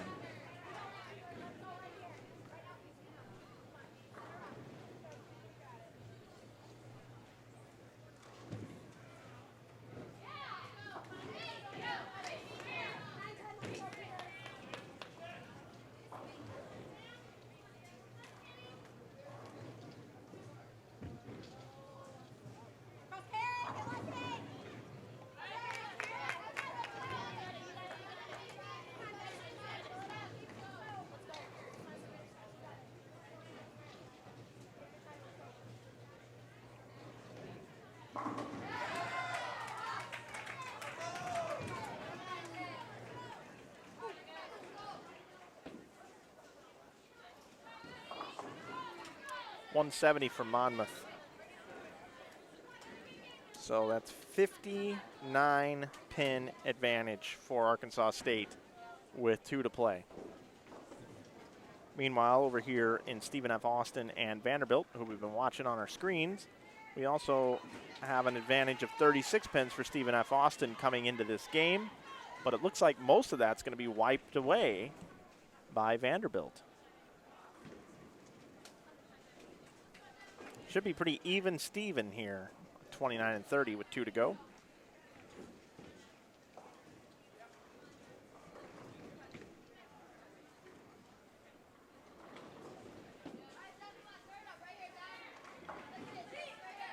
Filling frames.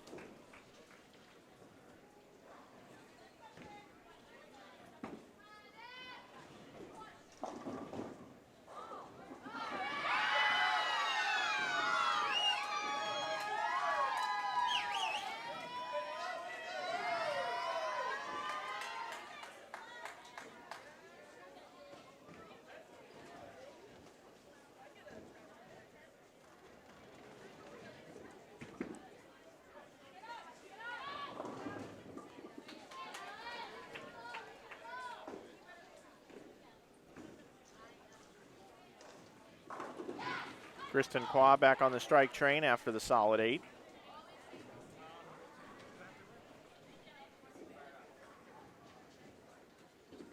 Important to pick this spare now.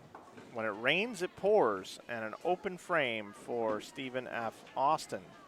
155. Kristen Qua can strike out for her team to get 202. Remember, Stephen F. Austin bowled 184, 227, now 155. Vanderbilt 177, 198, now can bowl 202. If they do, they'll have a 9-pin advantage, I believe. I'll have to double check my math on that. It's either 9 or 11.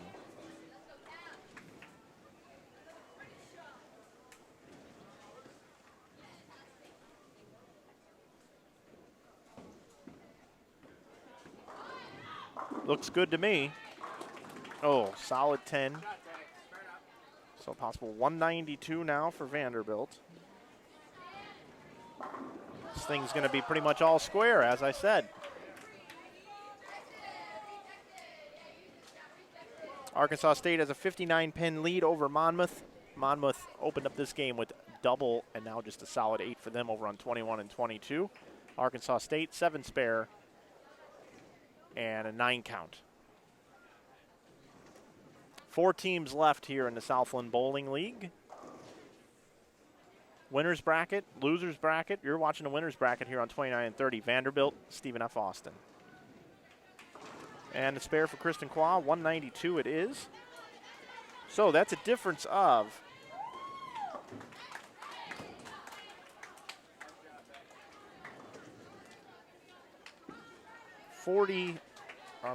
37 pins. 37 pins, yes, 37 pin difference. So Vanderbilt, with that game, goes from a 36-point or pin deficit to a 1-pin advantage. +1 for Vandy. And we roll right into game number 4 right here with you. Here comes Stephen F. Austin looking to improve upon that 155 they just shot.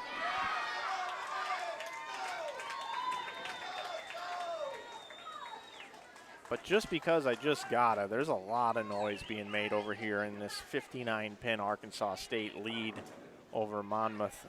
Monmouth parents are getting into this pretty heavily. And I want to take you here because this is an opportunity for Monmouth to apply some pressure and make Arkansas State think about it a little bit. Monmouth has a double 9-spare strike. Arkansas State spare strike, looking for a double here. And that's huge. I mean, that is huge right there for Haley Richard. Answering their double. They're trying to make some noise, trying to apply some pressure. 5th frame. That's a double for Monmouth. So Monmouth starts out strike, strike, spare, strike, strike. They're number 1 and number 2 bowlers, both through strikes. They'll be up next, looking to get a 4-bagger in the middle of the game. And here's Jordan Richard, who's left back-to-back 10 pins on this lane the last 2 shots. Buries it for a triple, 3rd, 4th, and 5th frames. Arkansas State they've been unbelievable in Baker. They really have. They've been a train wreck in regular game bowling. I mean, just absolute train wreck. Here comes Monmouth. They've been good in Baker also. I mean, this is the number 8 seed here in an 8 seed tournament up against number 1, Arkansas State.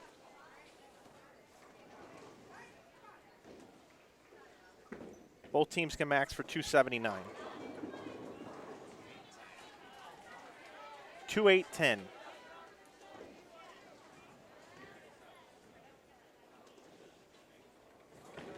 They're going to bring in the left-hander to shoot it. I'm staying here for a moment as there's a bit of we got coaches bouncing around and running shots out and everything over here on 21 and 22 right now. I'll keep you updated. They're early on in this 4th game over here, Vandy and Stephen F. Austin. I'm going to stay here for just a moment. This is pretty interesting. 59-pin advantage for Arkansas State. They're staring at a potential open frame. They're going to bring in a lefty to shoot this 2-8-10. Meanwhile, Monmouth had an opportunity to really capitalize here. Comes in light, misses the head pin. Very important to make this spare. Very, very important. Gets it. I'm really interested to see how these two teams finish this game number 4.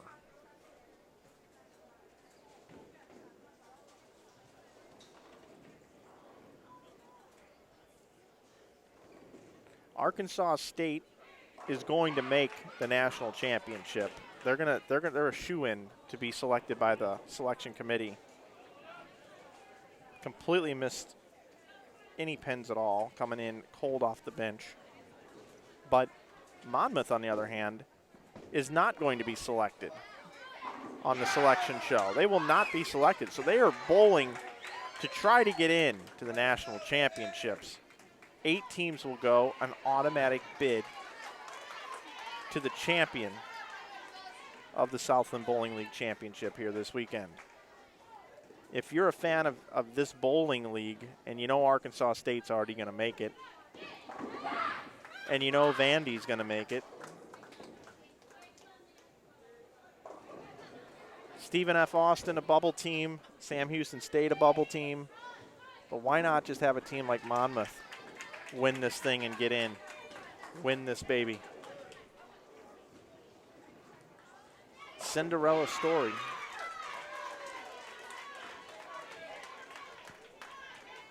So Monmouth now has 166 in the 7th, strike in the 8th, now a single pin here in the 9th. Arkansas State with a strike in the 8th. That's a double for them. That's a quick double.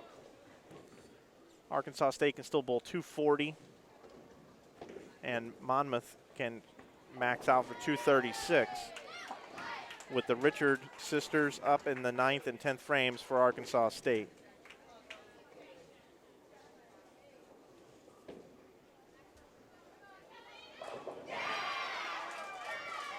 Starting to make some noise down there on 29 and 30. I'll get you back there in just a moment. Want to see what happens here in the 9th and 10th frames for Arkansas State and Monmouth. This is the 4th game of 5, total pinfall. Arkansas State up 59 coming into this game. All right, breaks up the split, leaves the 4-7.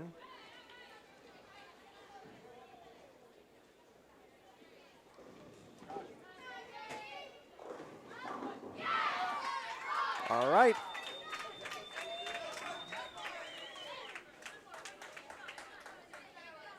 There's Jackie Evans showing up in the 10th frame, throwing a strike. First ball in the 10th.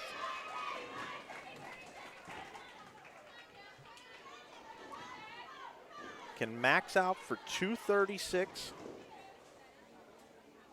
Arkansas State going at a 206 pace. They can make up half of the deficit. It's 59 pins coming into this game. They've got a deadwood issue, it looks like, so I'm going to bounce out of here. I'm going to take you back down here to Vanderbilt and Stephen F. Austin, where Stephen F. Austin is making up for that 155 the last game, and now they've got 3 in a row. And Dakota Hazelwood sends that one just out the window, leaves the 1-2-4.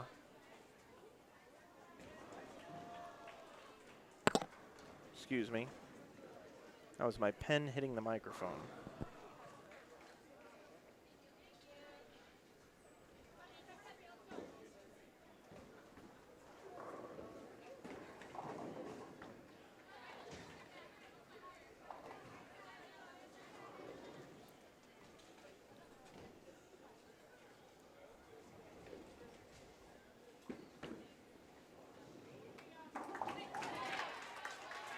Nice spare by Dakota.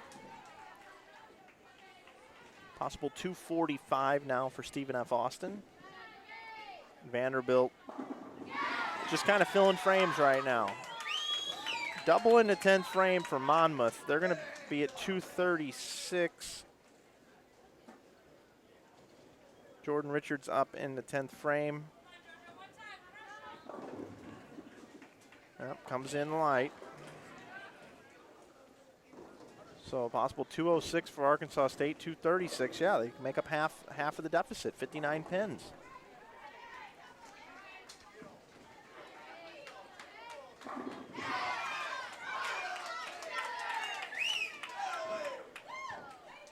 And old Jackie Evans shows up in the 10th frame and delivers 3 strikes for 236 for Monmouth. She's bowling awesome. Jordan Richard up in the 10th frame over here. I'll let you know what she gets. I'll give you an update on what's going on there. They can shoot 206, but a 236 on the board for Monmouth. Huge team game.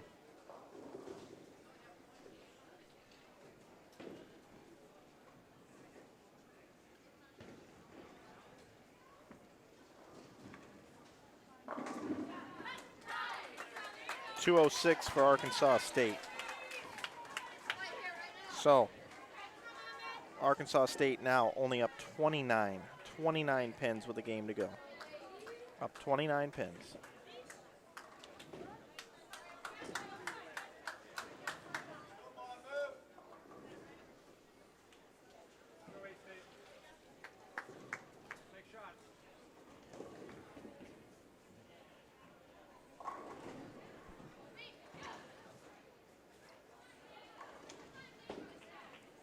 Stephen F. Austin with those strikes in the middle of the game are a couple of frames ahead of Vanderbilt.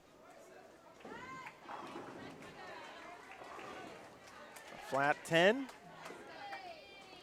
Bowl 222.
.222, Stephen F. Austin.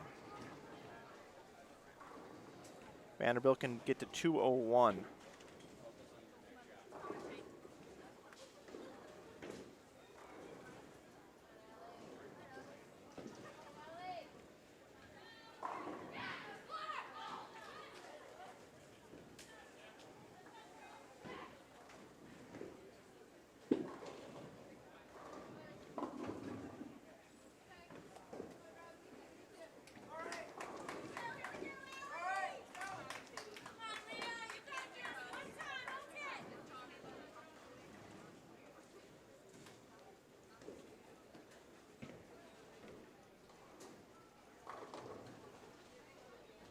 Kristen Quas set up here for the 10th frame with a strike up on the board.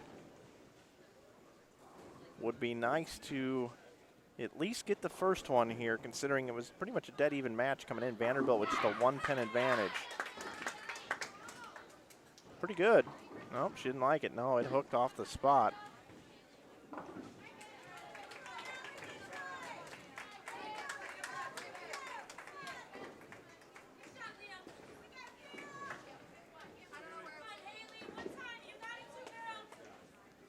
So Vanderbilt in trouble here. Vanderbilt bowling 192 the last game on the left lane. Stephen F. Austin 155 on the right lane, and now Vanderbilt having problems on the right lane.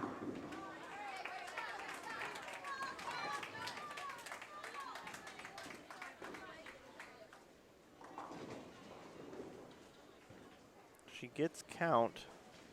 It's going to put her at 167 for Vanderbilt. 222. 33 and 22 is 55. So how about a 54 pin lead now for Stephen F. Austin? 54 pins. Wow, that's a bunch. And I would imagine that John is going to elect to put Vanderbilt on the left lane and Stephen F. Austin on the right lane. Now remember, everybody, with this 54-pin deficit, the last two games bowled on the right lane was 155 for Stephen F. Austin, 167 for Vanderbilt. So this right lane's been tricky. So even though it's a big deficit, depending on, you know, how the lanes are playing, and certainly we're not bowling on them, but just judging from what I'm seeing, it looks like this is actually doable. 54 pins.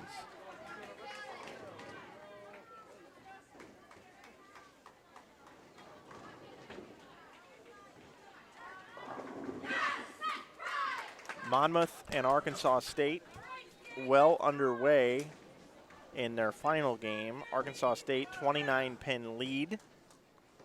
And I have a update alert here. Arkansas State has the first 5 strikes in a row. Monmouth, open, open, spare, spare. Open, open, spare, spare. So it looks like Arkansas State is going to tie it up 1-1, and we'll have a best-of-7 Baker match coming up for you immediately after this Baker Baker total pins of 5 games.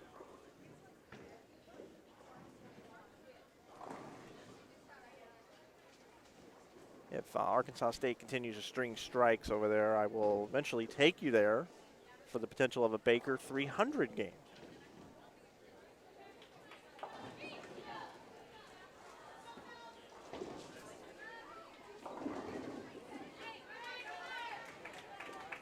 Vanderbilt down 54 pins. Stephen F. Austin won the first game. If Stephen F. Austin wins this one, they make it to the final.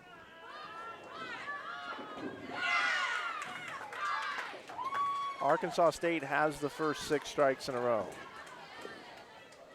And while we clear this deadwood, might as well go over to lanes 21 and 22 now. Take you there.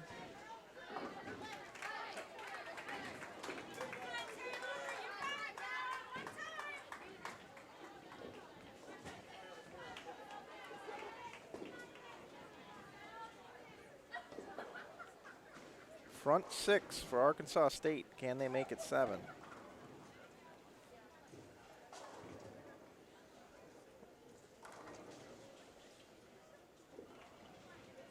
Vanderbilt gets set first. We'll watch this shot over here, and then I'll bring you back over to Arkansas State. Strike. All right, Arkansas State has the front 7 strikes now. Monmouth, 55 in the 4th with a spare up in the 6th, and now 7 count in the 6th. So Arkansas State, it's safe to say, is going to tie this thing up.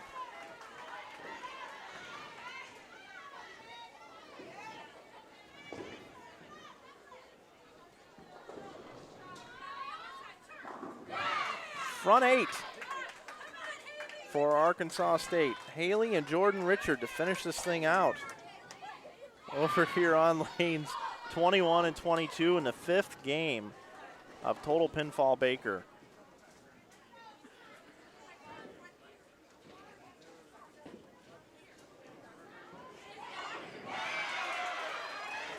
Dakota's back with a strike in the 3rd. She delivers. Both have max scores of possible 290 over here on 29 and 30. Remember, 54-pin lead for Stephen F. Austin coming into this game. This is the 5th and final game of this Total Pinfall. And if they advance, they are done for the day. Vanderbilt, if they lose, they will have to face Arkansas State or Monmouth at the completion of that match. Haley Richard now delivers in the 9th frame. That is the first 9 strikes in a row for Arkansas State.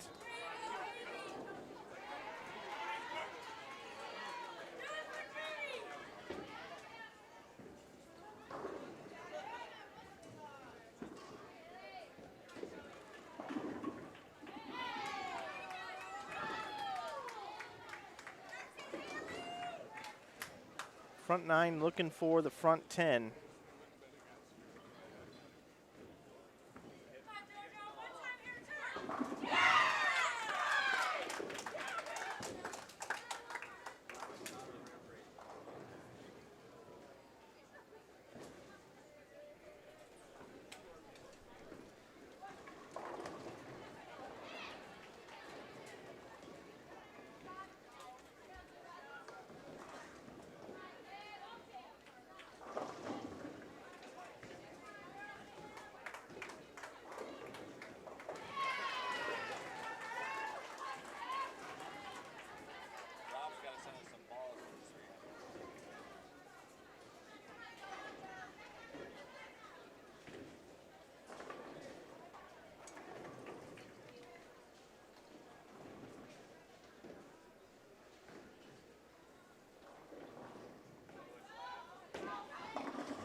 All right, well, we just went live on Facebook, on Inside Bowling Facebook page.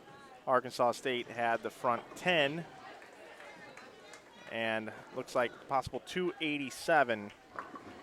Be a possible 287 here, as we are streaming live on YouTube here at the Southland Bowling League Championships. We went live on Facebook.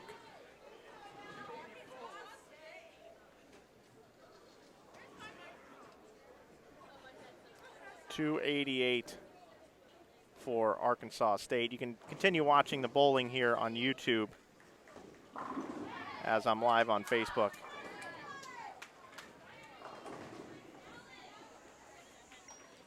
Take you back over to lanes 29 and 30.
So Arkansas State bowls 284, actually, was the number. 284 for Arkansas State, and 159 for Monmouth. So they're going to go to the best of 7 Baker. But down here on 29 and 30, look at that washout conversion for Stephen F. Austin. Vanderbilt needs to overcome 54 pins.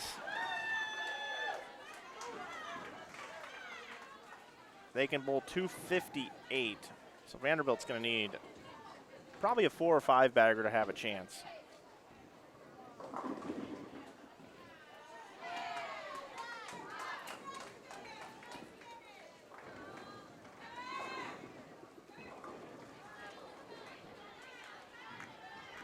So a 2-pin running out of frames. Best they can bowl now is 247.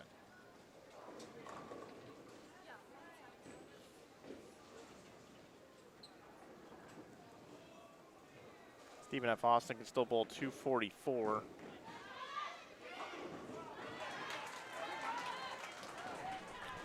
The first game, Stephen F. Austin. And they're up by 54 going into this game.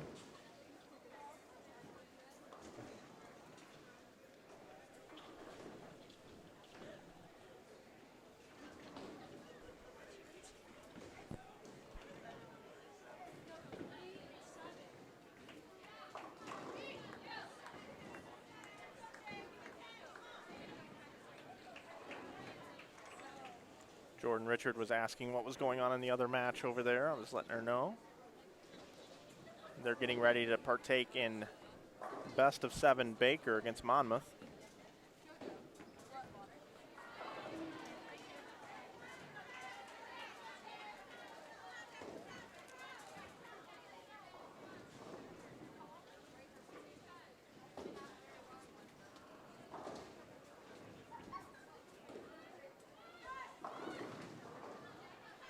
Ouch, 4-9 for Vanderbilt. That was an opportunity to capitalize on an open frame from Stephen F. Austin.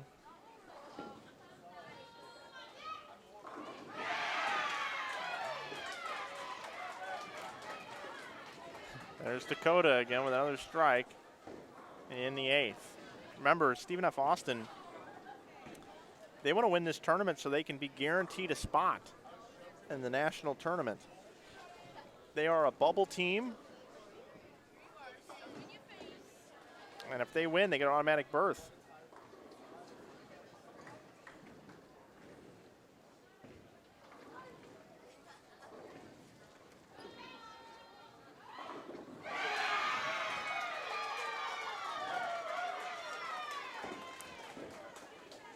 Well, it's mathematically impossible for Vanderbilt to overcome 54 pins. So I can officially say right now that Stephen F. Austin will advance to tomorrow morning's championship match. Match number 14 begins at 9 a.m. tomorrow. Stephen F. Austin will take on either a rematch with Vanderbilt or the winner of Arkansas State and Monmouth.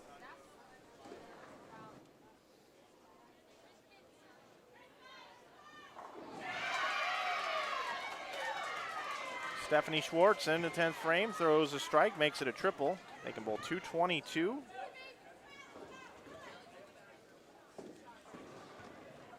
And at 5:30 today, Vanderbilt will be back to bowl, like I said, Arkansas State or Monmouth. So the only coverage we will have for you coming up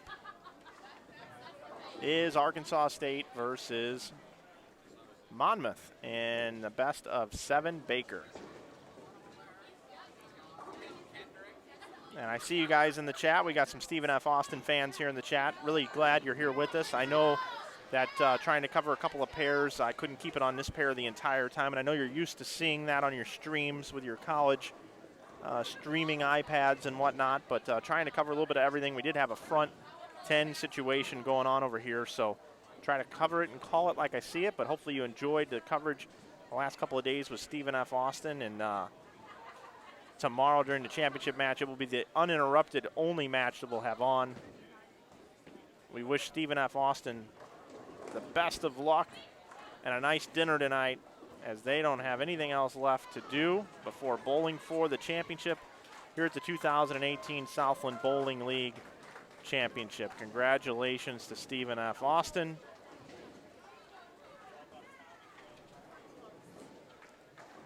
Amber Lemke and Steve Lemke, congratulations to you and your team. The Lady Jacks got to sleep in today.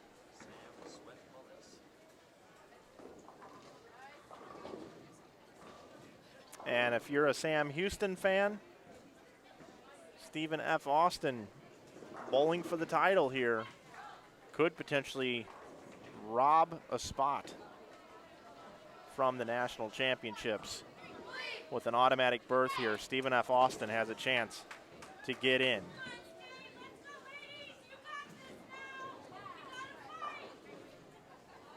So we move on to the Baker best of 7. On our additional pair of coverage that we have our wireless camera over here. We've been bringing it to you. The competition is getting ready to get started here between Arkansas State and Monmouth.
Okay, back with you here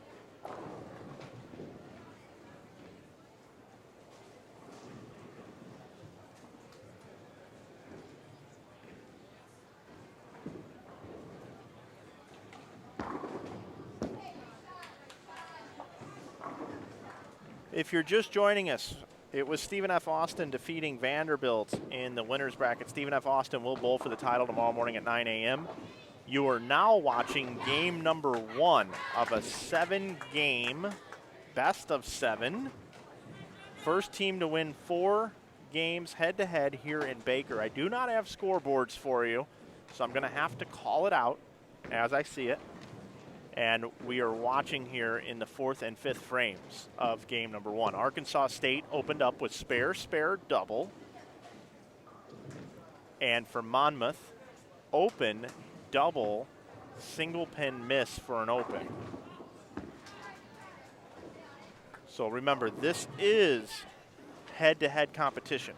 First team to win 4 games between Arkansas State, who are in the black and white with red writing, and Monmouth University in the blue and white. Game number 1, Baker competition. And currently right now, 88 in the 4th for Arkansas State with a spare up in the 5th, 65 in the 4th, 23 pin difference, but a strike up in the 5th for Monmouth. That's where we stand right now.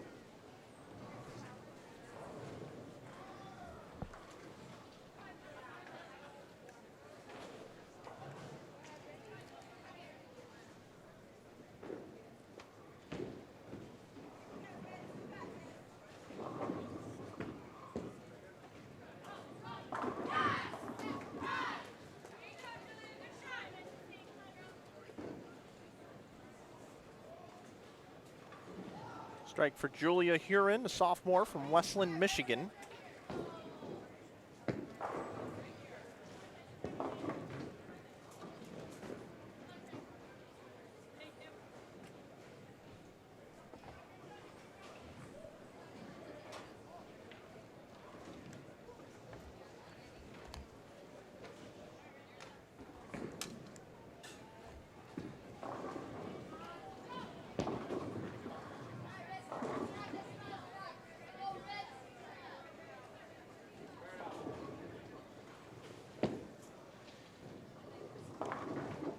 Monmouth with an opportunity here to throw a double. Oh, really nice shot there, and leaves a 7-9 for the lefty.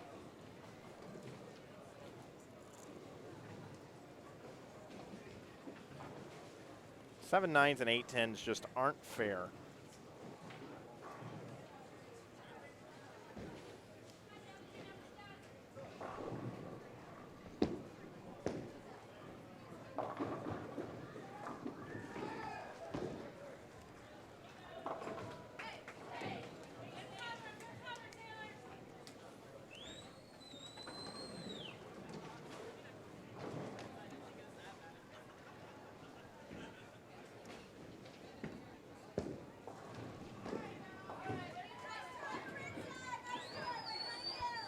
After this, coming up almost immediately after at 5:30, we'll break this stream and bring in a new stream where we're going to have Vanderbilt and the winner of this match right here coming up here on Inside Bowling.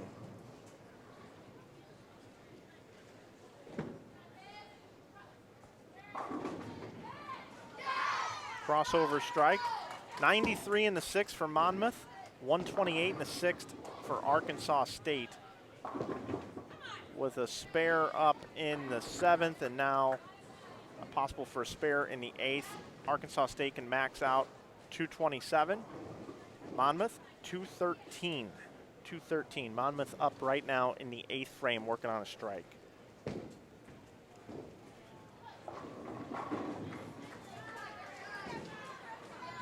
So a 10 pin.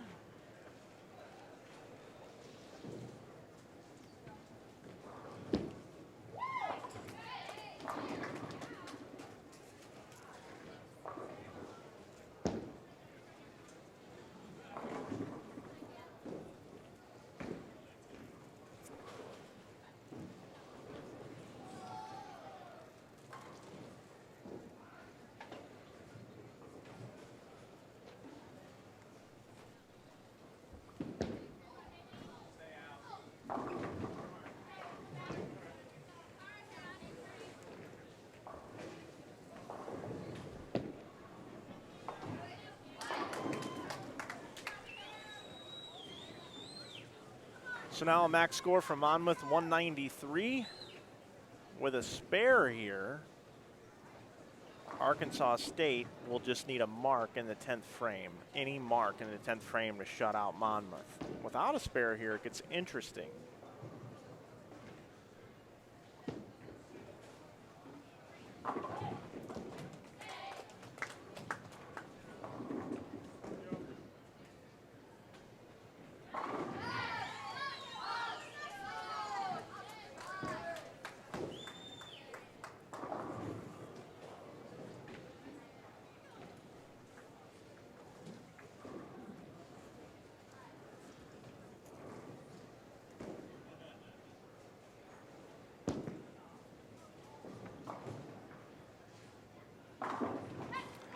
Jordan Richard delivers a strike, so they are going to, they're already at 194. The best Monmouth can do is 193, so Arkansas State takes the lead 1 game to none.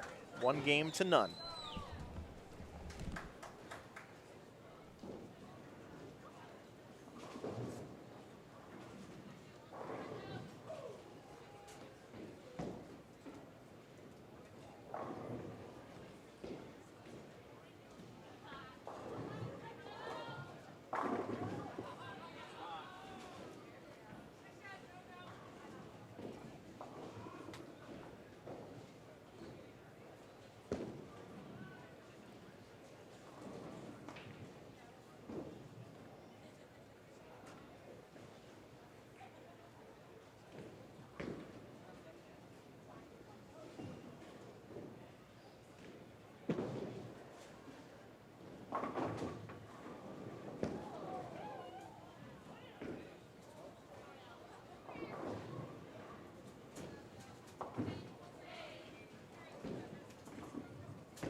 So this is not total pins. Keep in mind, this is just the wins. 204 Arkansas State, 181 Monmouth.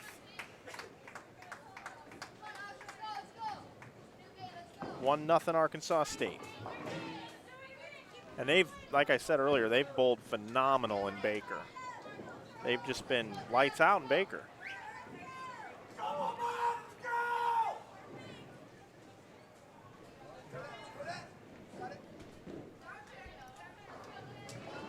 We got some really excited parents here.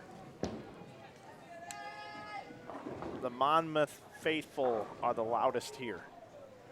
That is for sure.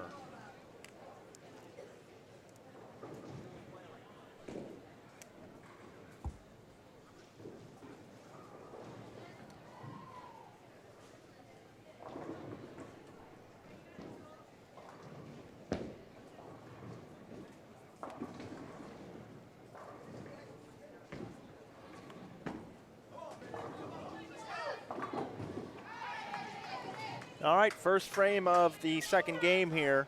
Monmouth switching lanes, Arkansas State switching lanes. Lanes 21 and 22 here before us. They've been bowling on them on a fresh lane pattern for a full team game and 5 Baker games, and now this is game number 7 technically that they've bowled in Baker consecutively. For whatever reason, Arkansas State has just been really tough to beat in Baker.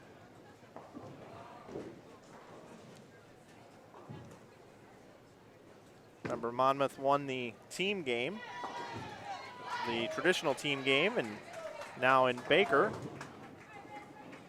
they were defeated, and Arkansas State actually bowled at 284. 284 for Arkansas State in game number 5. They already had 29-pin lead, but that 284 really solidified them in winning competition number 2. We are in the 3rd competition within this round, and it is head-to-head Baker, where Arkansas State bowled 204 and Monmouth bowled 181. And that's where we sit right now. And don't forget, coming up after this, we have Vanderbilt taking on the winner. And we'll have that for you over on lanes 17 and 18, actually. 17 and 18 will be our pair for that. Coming up at 5:30.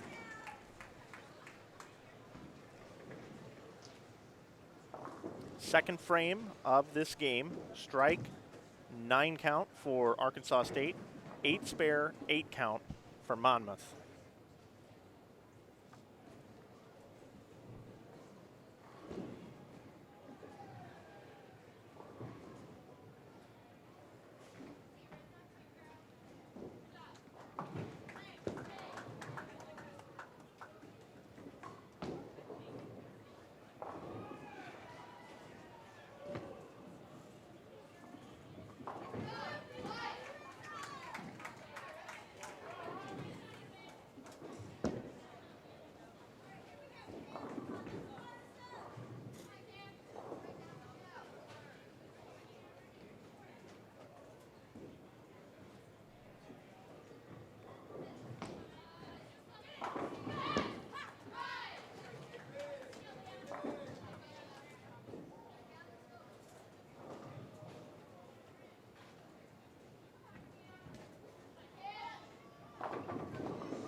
So the string will end for Arkansas State, strike, spare, triple, now the 8 count.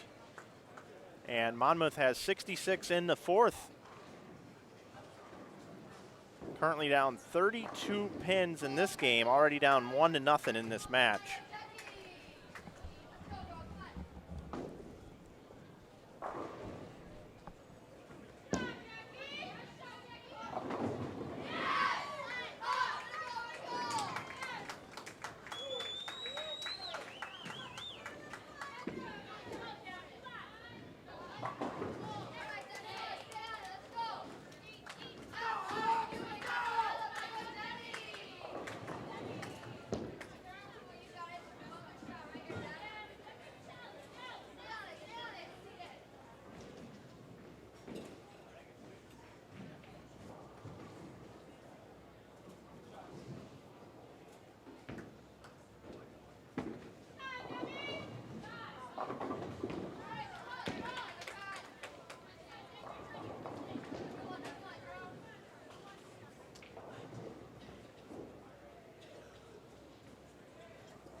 So 94 in the 6th for Monmouth, 138 in the 6th for Arkansas State with a strike up in the 7th, and now a 10-pin. So Arkansas State still bowl 238. Monmouth can bowl 214.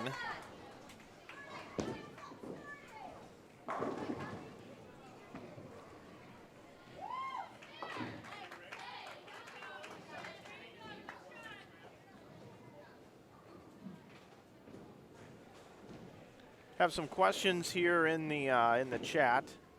No scoreboard. No, I do not have a scoreboard on this pair. This is the pair that's right by where our booth is. I'm actually using my wireless camera on a tripod buckled down to with gaffing tape to a stool is how I have this one set up. So I wasn't even going to cover this pair, but I was able to rig up a system here to be able to at least get you a picture of what's going on. I'm calling out the scores as best as I possibly can. 158 in the 8th, spare in, or 158 in the 7th with a spare up in the 8th gives them 178. Strike in the 9th now, so 238 max score for Arkansas State. Now a triple for Monmouth. Monmouth can strike out in the 10th frame here. They're up in the 10th frame to be 214 max score. So Arkansas State needs a mark here to go up 2 games to none in a best-of-7 Baker. And that's going to do it right there. So they're going to go up 2 games to none in this Baker.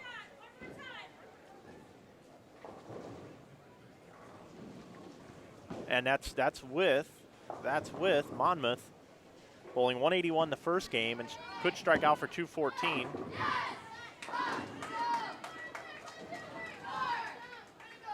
They're still cheering each other on regardless of not winning this game because they know that they can build off of this. If they throw the last 6 strikes, they know that they can build. And Arkansas State can at least think about it a little bit that, hey, they're lined up. It's a big difference when a team's not giving up and shooting 214 at you, even though you're bowling 230.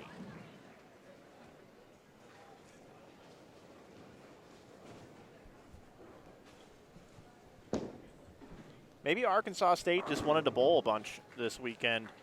That's why they don't show up in the regular team game, and then they just turn it on in Baker. I mean, they have bowled phenomenal in Baker. I mean, earlier, the last round on this pair, 202, 183, 226, 206, 284 in Baker. It's unbelievable. So Monmouth is going to finish with possible 202. It was 237 for Arkansas State. And we get ready for game number 3. I'm adjusting cameras and getting ready for the next round. Lanes 17 and 18 will be re-oiled.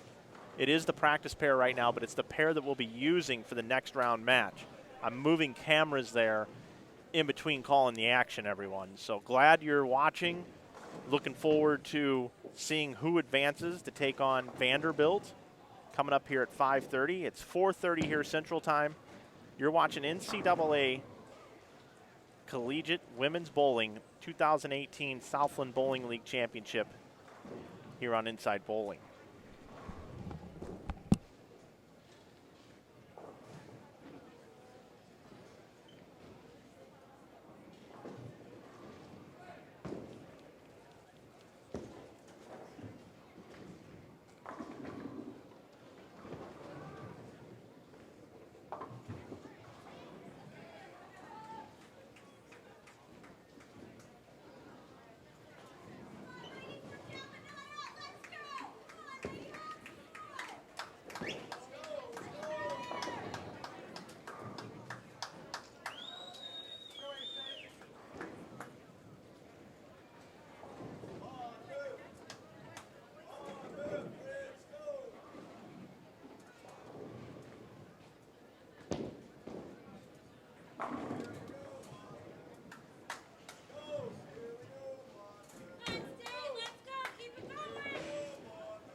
So this is game number 3 of the best of 7.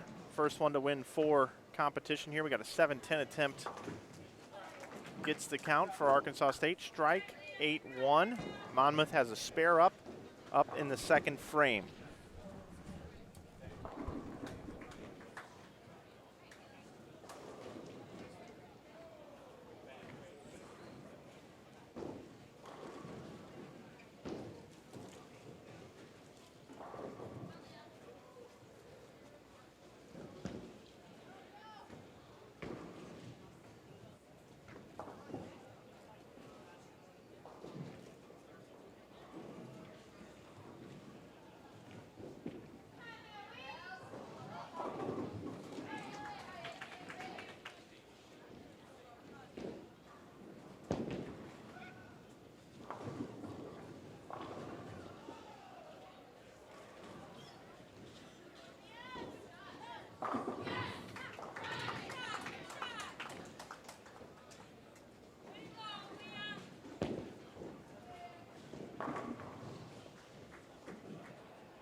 Ooh, thought that was going to bounce out of there for a minute.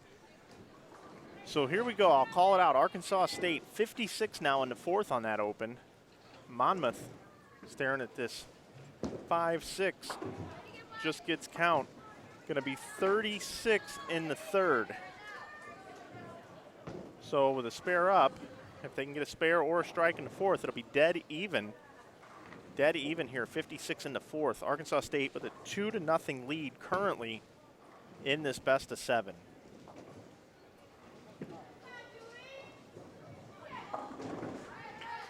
So Monmouth comes in high for a 3-6-10. Like I said, with a spare here, they'll pretty much be dead even through 4. Jordan Richard up in the 5th. Monmouth up right now in the 4th. And Jordan with a strike in the 5th. So this game totally up for grabs with every bowler still with 1 frame to bowl, except for Monmouth's anchor bowler, Miss Jackie Evans. She still has to bowl in the 5th and the 10th frames.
Once again, we've got ourselves pretty much about a dead even match now. If you've been watching with us, we're glad you're watching here on Inside Bowling. Arkansas State up 2-0. Arkansas State with 102 in the 7th with a strike up in the 8th, and now Haley Richard up in the 9th makes it a double. Makes it a double. That's a big shot. Possible 192 now heading into the 10th frame for Monmouth. Monmouth 82 in the 6th, strike up in the 7th. They're up in the 8th right now attempting this 8-pin. So once again, Jordan Richard up into 10th frame, can strike out for 192 for her team. Best Monmouth can do in the 9th and 10th frame is 182, 182 max score. Jordan Richard, first shot in the 10th, wraps a 10. Threw it really good. So the best Arkansas State can do is 171 now, and Monmouth still has 182 left. Here we are in the 9th frame.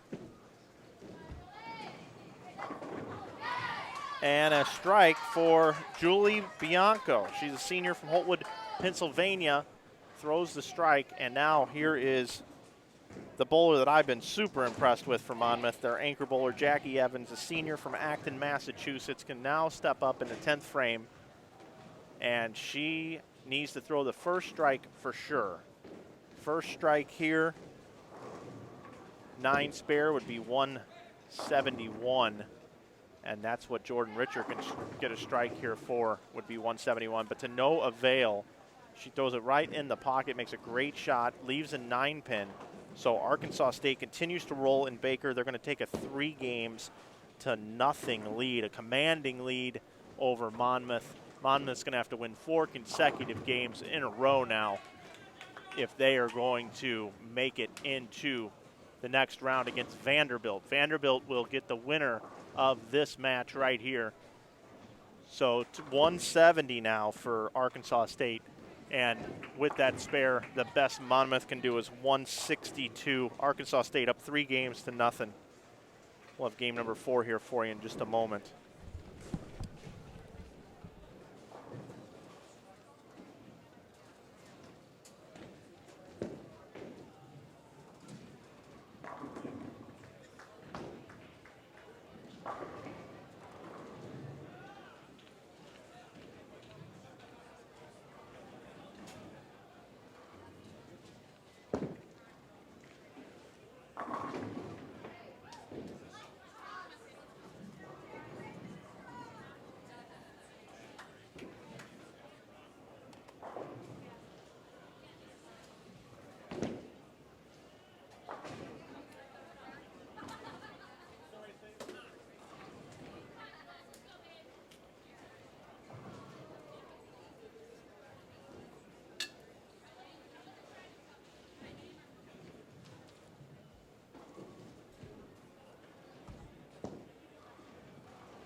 Game number 4 coming up here.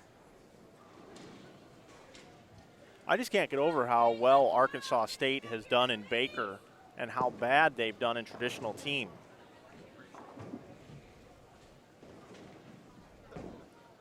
What's the Nationals format? All Baker? Same format at Nationals.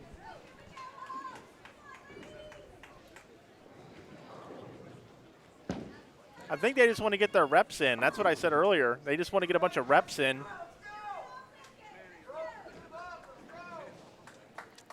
Maybe Coach Kostick would like to switch places with me during the traditional team game. He can commentate and I'll coach. And then we'll switch from there. He's sitting right in front of me, by the way, everyone.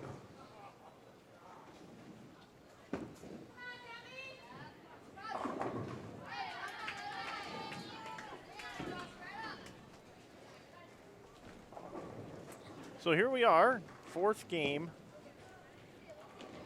Arkansas State with an opportunity to close out Monmouth. Monmouth, I don't think they're going to give up, though. They've been fighting. As well as Arkansas State has done in Baker. Traditionally, they prefer the regular team game, but not at this event.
Spare strike for Monmouth.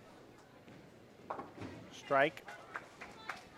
Open frame now for Arkansas State. That was a 2-10.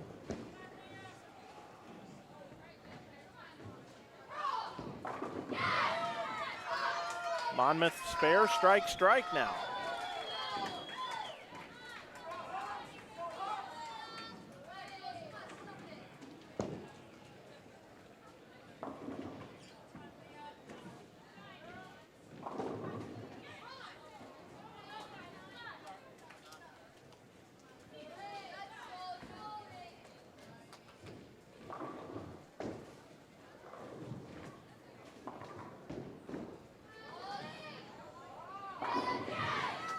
Monmouth now with spare triple. Throwing everything they can at Arkansas State.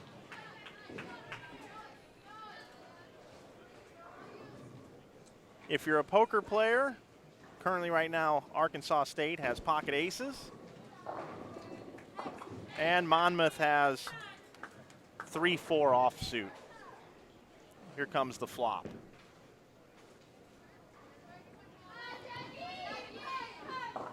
Prior to this start of this game, they had 2-7 offsuit.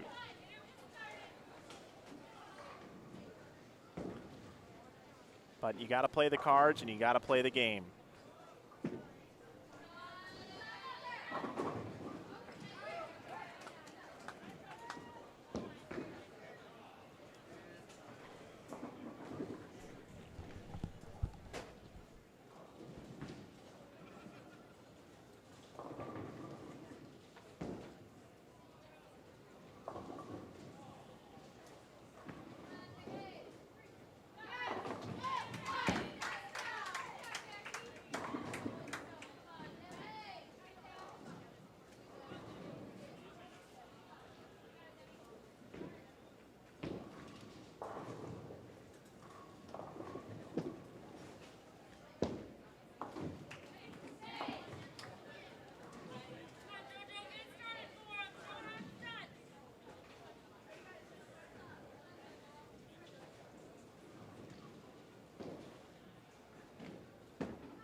Okay, halfway through this game, number 4 here. We have 116 in the 5th for Monmouth with a spare up in the 6th.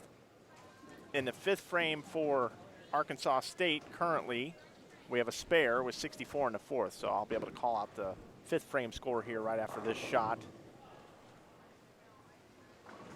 Everybody on Arkansas State up watching, including the coaching staff.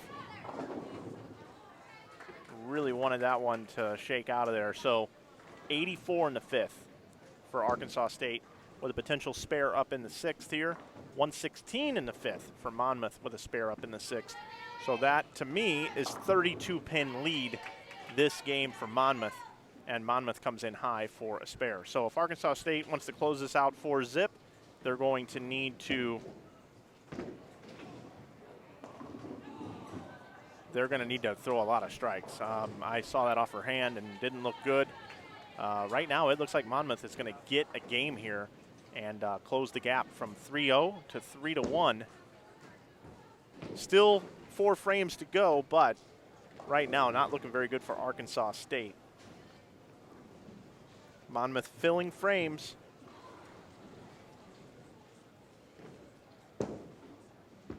Filling frames.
So 93 in the 6th for Arkansas State with a spare up in the 7th.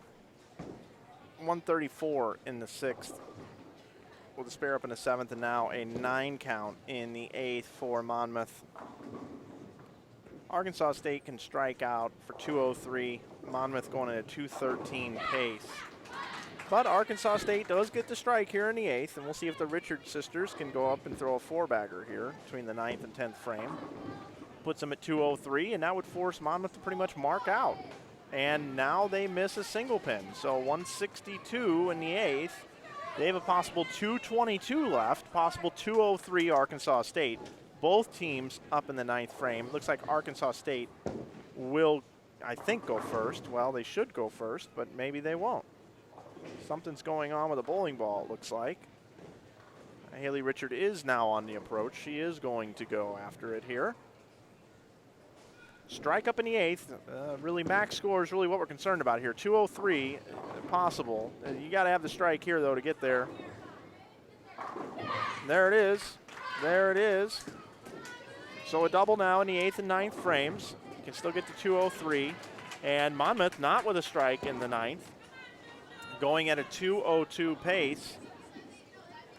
Spare here, and the strikeout would give them 212. But you got Jordan Richard, arguably one of the best young players in collegiate bowling, up on the approach. She has the opportunity here to go up and throw 3 strikes in 10th frame, put pressure on Monmouth, and she leaves that sticky 7 pin. So 182, the best they can do. Monmouth needs a mark here or a mark in the 10th frame to close the gap to 3-1. So that mark there, 160. The Arkansas State can 182 max. 162 in the 8th with a spare up in the 9th right now for Monmouth. Just needs 6 pins on the first ball. 6 pins on the first ball. That's all we need here. And Monmouth is going to get a W in this best of 7. That's enough. Monmouth University in game number 4 takes down Arkansas State. Arkansas State now with a 3-1 lead.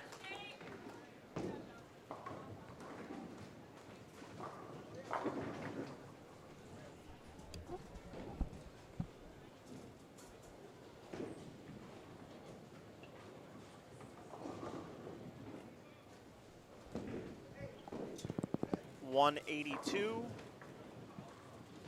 for Arkansas State. With a spare strike, it'll be 201 for Monmouth.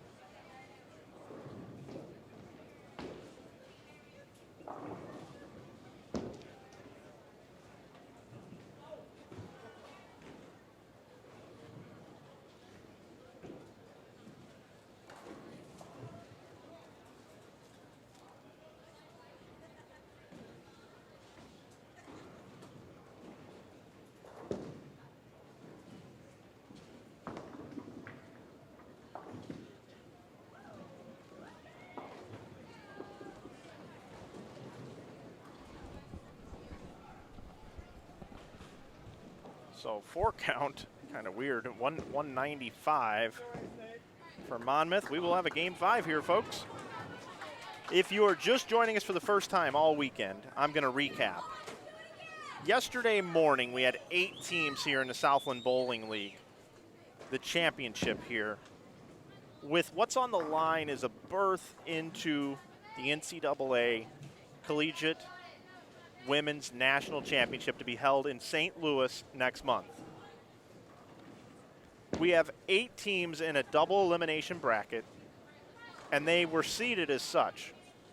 In the first round, it was Arkansas State against Monmouth, exactly what we're seeing in front of us right now. They bowled each other, and Arkansas State advanced. In their same portion of the bracket, Stephen F. Austin, the number 4 seed, took on number 5 seed Tulane. And Stephen F. Austin advanced. Also in the first round, Sam Houston State took on Valparaiso. Sam Houston State advanced and sent Valparaiso into the losers bracket. Vanderbilt bowled Louisiana Tech, and Vanderbilt advanced in the winners bracket. So in the winners bracket, we had Arkansas State taking on Stephen F. Austin, and Stephen F. Austin advanced past Arkansas State. Sam Houston State bowled Vanderbilt, and Vanderbilt advanced. So we had Stephen F. Austin and Vanderbilt left. And this morning we had Monmouth taking on Sam Houston State. And Sam Houston State was defeated by Monmouth, which brought them into this round. Arkansas State took on Louisiana Tech, and Arkansas State advanced in the losers bracket to take on Monmouth here. Also earlier today, we had Stephen F. Austin take on Vanderbilt. Stephen F. Austin defeated Vanderbilt, advancing into the championship match, which will be tomorrow morning at 9 a.m. here on Inside Bowling. Vanderbilt is here in the building watching this match, waiting to see who they're going to face at 5:30 today on lanes 17 and 18 here at USA Bowl here in Dallas. Arkansas State has a 3-1 lead right now in this best-of-7 Baker match. They bowled a complete team game and Monmouth won. Then they bowled 5 games of Baker total pins and Arkansas State won. So now Arkansas State is here trying to close out Monmouth and get their 4th win of these Baker games, head-to-head competition, so that they can take a breather and take on Vanderbilt over on lanes 17 and 18. And once again, Stephen F. Austin is done for the day. They'll be back tomorrow morning. They're already in the championship match. They'll probably be watching tonight to see who they're going to take on. Will it be Vanderbilt? Will it be Arkansas State or Monmouth? So that's the situation that we have here at the Southland Bowling League. So the 4th year for the league. The first year the championship was in Houston. Second year was in New Orleans. Third year was in Jonesboro, Arkansas. And now this year here in Dallas, Texas at USA Bowl. Josh Modello, he is the proprietor here, he and his family. And they're remodeling the bowling center. It's a beautiful place, huge bowling center. If you have any kids bowling junior gold, or maybe a lot of other tournaments come through here as well, maybe you'll get to bowl here or see this place. And when you do, you'll love it. They have awesome floors here, awesome food, big spread out concourse, and just the top-notch staff. It's a beautiful bowling center. Couldn't recommend it enough here if you're in the Dallas area. So here we are in Game 5. Arkansas State, spare, strike, strike. Now they're staring at a 10-pin. You've been watching that unfold before you while I was giving you the rundown. And Monmouth now 9 open, 9 miss, open again for a split, then a strike, and now another strike. So currently right now, 17 in the second for Monmouth with 2 strikes up. Arkansas State, spare, double spare. It's about a 22-pin match right now, 12-pin match, I'm sorry. It's about a 12-pin match. Jordan Richard with a strike in the 5th. They're clean through 5. 2 opens to start for Monmouth, but they do have a double. A triple here would help immensely. Their anchor bowler, Jackie Evans, up right now. And she crumbles out the 2-8 for a triple.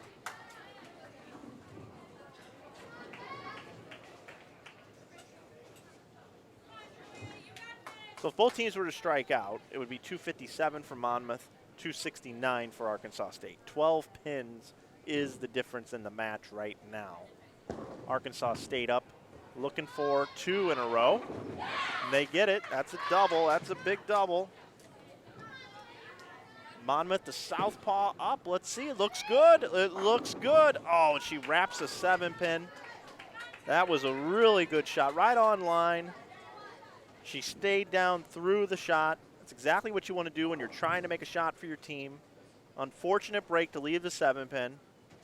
Need to cover the spare. Arkansas State has an opportunity now to step up here in the 7th, throw a triple, and really put the pressure on Monmouth. 7th frame. 5th game of Baker. Head-to-head competition. All right, and a shaker 7. A shaker 7 Arkansas State can max for 248. Monmouth can max for 236. So still 12 pins difference between these two teams.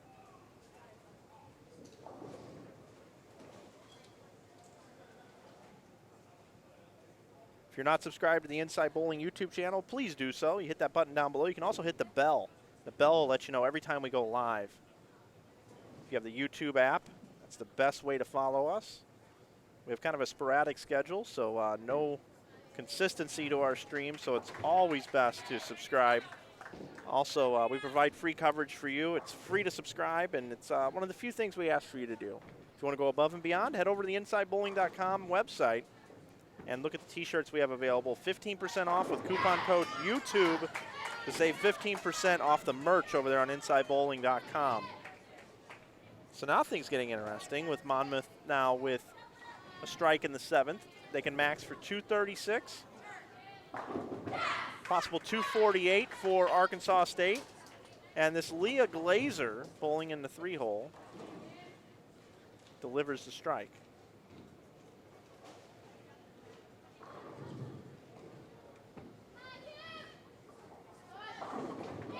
Leah from the Las Vegas area.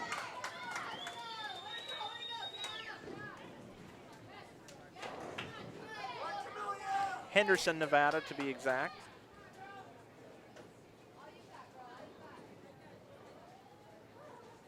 So through 8 frames, 236 max score for Monmouth, 248 Arkansas State.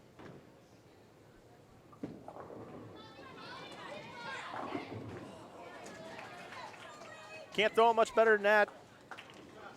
Haley Richard leaves a 10-pin. Now Monmouth up quickly, also leaves a 10-pin.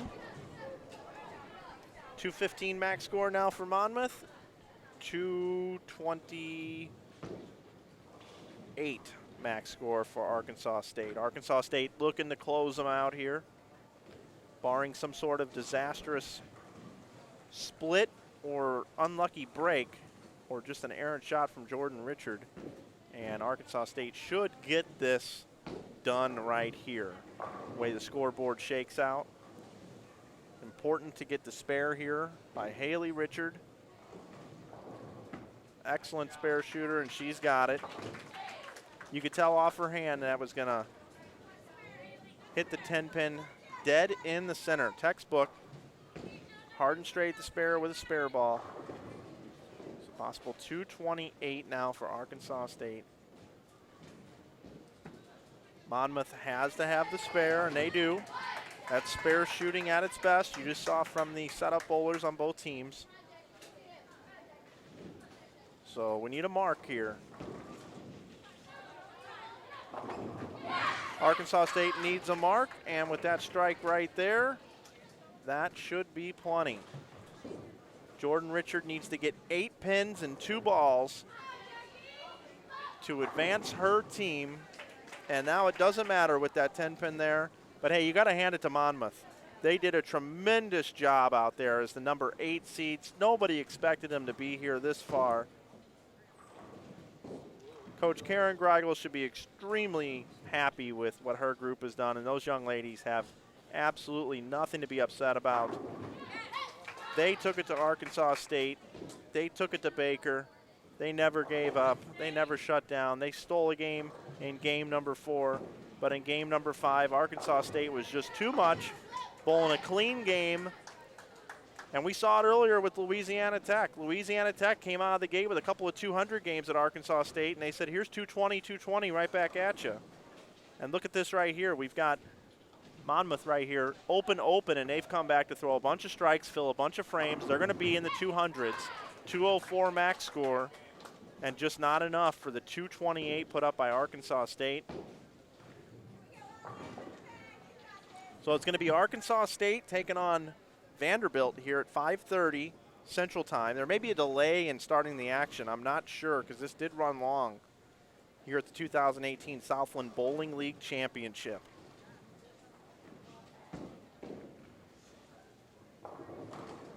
Senior Jackie Evans from Acton, Massachusetts. She has thrown her last ball in collegiate competition because they are going to bring in a substitute, which I believe potentially could also be a senior. Nope, Dakona Fashney actually is a freshman, and they're going to bring her in to throw the last ball.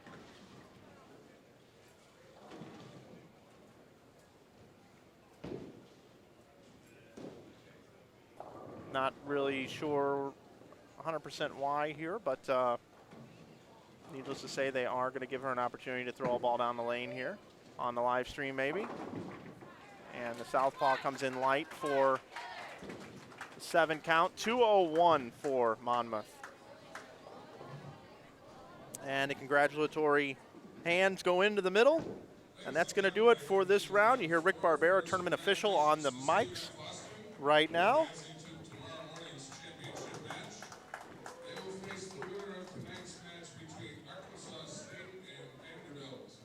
That match will take place on lanes 17 and 18. The warm-up session for that will start in approximately 30 minutes to give us time to re-oil. So the warm-up session will begin in 30 minutes, I was told, which means we're going to be back at 6 p.m. for you. 6 p.m. We're going to start a little bit late, so if you want to come back and watch Vanderbilt take on Arkansas State, that's going to happen around 6 o'clock Central Time right here on Inside Bowling. Thanks for watching the coverage, everybody. We'll be back at 6 o'clock with Vanderbilt versus Arkansas State coming up next here on Inside Bowling.